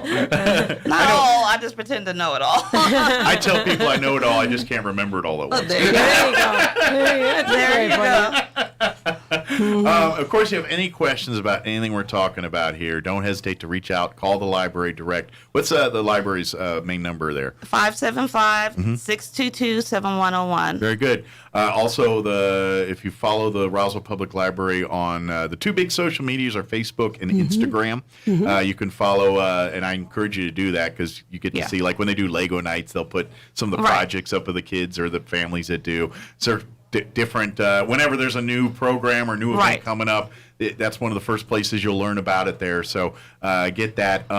You can always go to the Roswell Public Library's website, which is through the City of Roswell's website. If you go to roswell-nm.gov, there is a tab there for the library. There is a direct link, but you'll never remember it, so just click on that. A lot of dashes and dots. Or just Google Roswell Public Library. Exactly. That's my go-to. New Mexico. Unless you want to New learn about the Mexico, Georgia Library, which I'm sure it's a fine library too. I've never been there. And then finally, a great way to stay up to date is at the beginning of each month, come on by and pick up the monthly calendar from the front desk, and then put it up on your refrigerator there, and that way you can kind of plan ahead and say, all right, we got these events these days. Let's make sure that we're free those days so we can go to those events and things. So exactly. All those are available to you free of charge, and of course, all of the stuff we talk about is free of charge, and you can and if you do not have a library card, get one. It's free. It's free. And as long as you turn your books on time, it'll never be a dime. It's kinda, but the world literally is your oyster. And I love when families do when a child reaches a certain age and they deem that, okay, now it's appropriate age to get a library card. I love making a big deal out of that, letting the kid come and kind of maybe for a younger kid, you buy them their first wallet. You know what I mean? And say, you got a card you got to put in there now. Let's get you first one. And you put $1. That's the rule. That's always the rule. If you give somebody a wallet and you don't put cash in it, you're doing it wrong. That's kind of what you're supposed to put. Even if it's $1, just put. You got to put. It's a good luck thing. You're setting them up for failure if you don't put $1 in there, or stop giving people wallets. That would be the other. But you know, I love when families do that kind of stuff to it. Give them that like they're stepping a threshold into being a more mature person. And I love and when you do that, I think the kid cherishes that product so much better, and we'll use it that much. But now they got an excuse, and they want to go to the library just to use the card as much as they check out books. And then they accidentally find books they like, and here it goes. So, Yes. Yeah, so come on, do it. So. Yes. Is there anything we missed? I don't think so. Our library park is coming along. Remember we were talking about that. They put the cement down, and the library park is on Richardson behind the library. And so we're slowly getting it to the point. So it's a little bit tricky to get around there, but patience and we'll probably be doing programs out there that we need to do out there. Like if we do snow cones, that'll be a great place versus that stuff splattering all over. You don't want that red and blue stuff all over the floors and the walls. My library director would kill me if she saw it on the wall. So. It's for the kids. Oh, very good. But yes, more that will be bigger, better, and look for it here especially when those things heat up in the summer. Yeah, Enid, our director, is trying to do a lot of innovative things. Like she's ordered a story walk that's gonna. Cool. We're supposed to be getting it probably in the beginning of May, and so it's like a lot of little things just to invite people in to come check out the library. Make the library a friendly place to come and visit. You know, it's no different than when you're driving in a place you're not familiar with and you start seeing cool looking buildings and things. You went, oh, let's check that out. What's no that? difference? Yeah, the library's like, oh man, look at the tree, look at the park. Yeah, let's go there. That looks like a lot of fun stuff happening. That's what it's about. Yeah. It's useful marketing, I guess you say. Physical, you know, in some way, shape, or form. It's a product you physically use, but at the same time, it kind of draws the eye and draws a lot of people. Curb appeal a little bit there. That's right. Yes. Yeah. Good deal. Well, thank you guys. Appreciate it. You're welcome. Have a great weekend, and you too. We'll see you next time. And don't work too hard.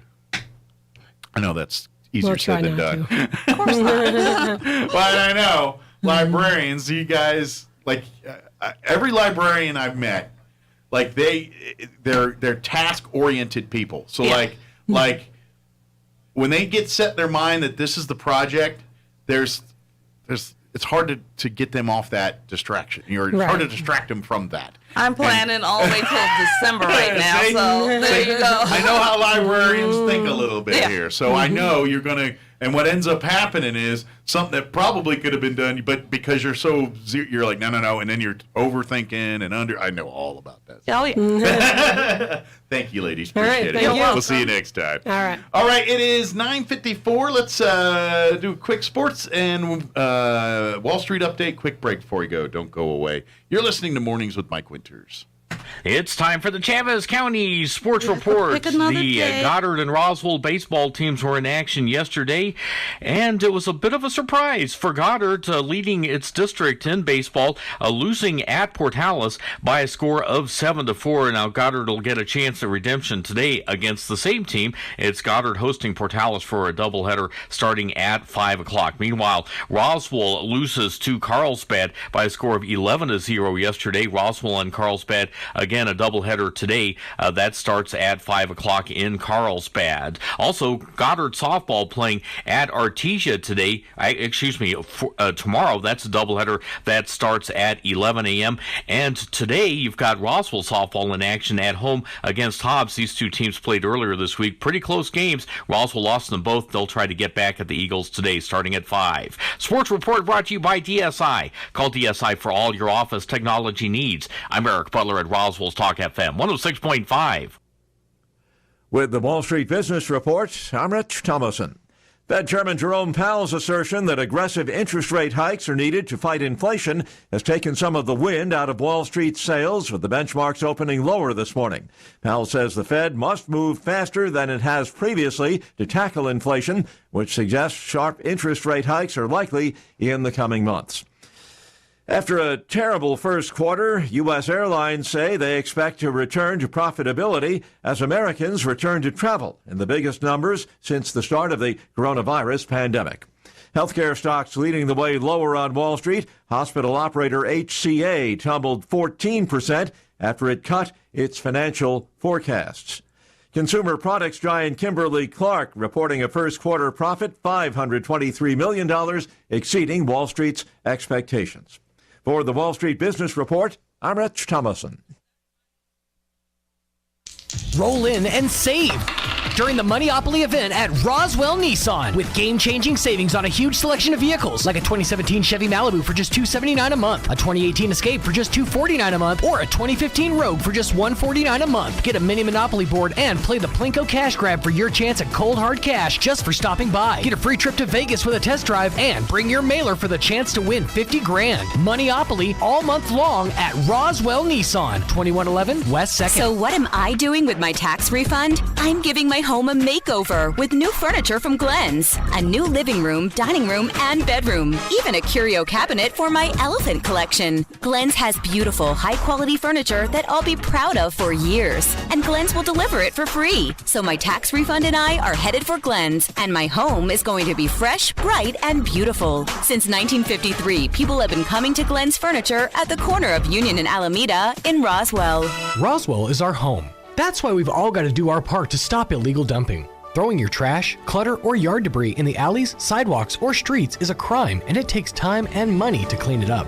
Those caught dumping illegally can face fines of up to $500. You can help by taking your waste to the landfill once a month for free with a paid water bill. Call the City of Roswell Solid Waste Department for more information at 575-624-6746. Help keep Roswell clean. After all, do you want your kids to grow up in a dump? The weather is heating up. Time for new beginnings and time to get a new vehicle for you and your family. Richland Chevy Buick GMC and Richland Dodge Chrysler Jeep Ram both have amazing spring deals on both new and pre-owned vehicles. You'll find a huge inventory of certified pre-owned vehicles. Or better yet, customize your new vehicle. Order it today and build the vehicle of your dreams. Right now, Richland is offering top dollar for your trade. And with the Richland Brand Champion Program, you can ride with confidence knowing you are taken care of long after the sale. Ride for the brand that rides for you. Richland, where service is always job one. Serving part-time in the Army National Guard has led to a lot of firsts for me. The education assistance I received made it possible for me to be the first person in my family to go to school and graduate debt-free. That education helped get me to the first day at my dream job, a job that I can still hold while I serve part-time. That job, plus the other benefits possible from the Army National Guard, helped me become a first-time homeowner. Also, part of my role as a National Guard soldier means I know that I can be one of the first to respond and help my community if disaster ever strikes. I'm extremely proud that I get to serve my community, and that first step I took by joining the Army National Guard has made all the difference in my life. Talk to your local recruiter or visit NationalGuard.com to find out what firsts are available to you in the Army National Guard. Sponsored by the New Mexico Army National Guard. Aired by the New Mexico Broadcasters Association and this station. Your home for Coast to Coast AM in Roswell, 106.5, Roswell's Talk FM, KEND, Roswell, New Mexico. And it's closing in on 10 o'clock. That's going to do it for us. Thank you very much for allowing us to be a part of your day. Have an amazing day. KSVPTV.com. If you missed any of our interviews, you'll find them there at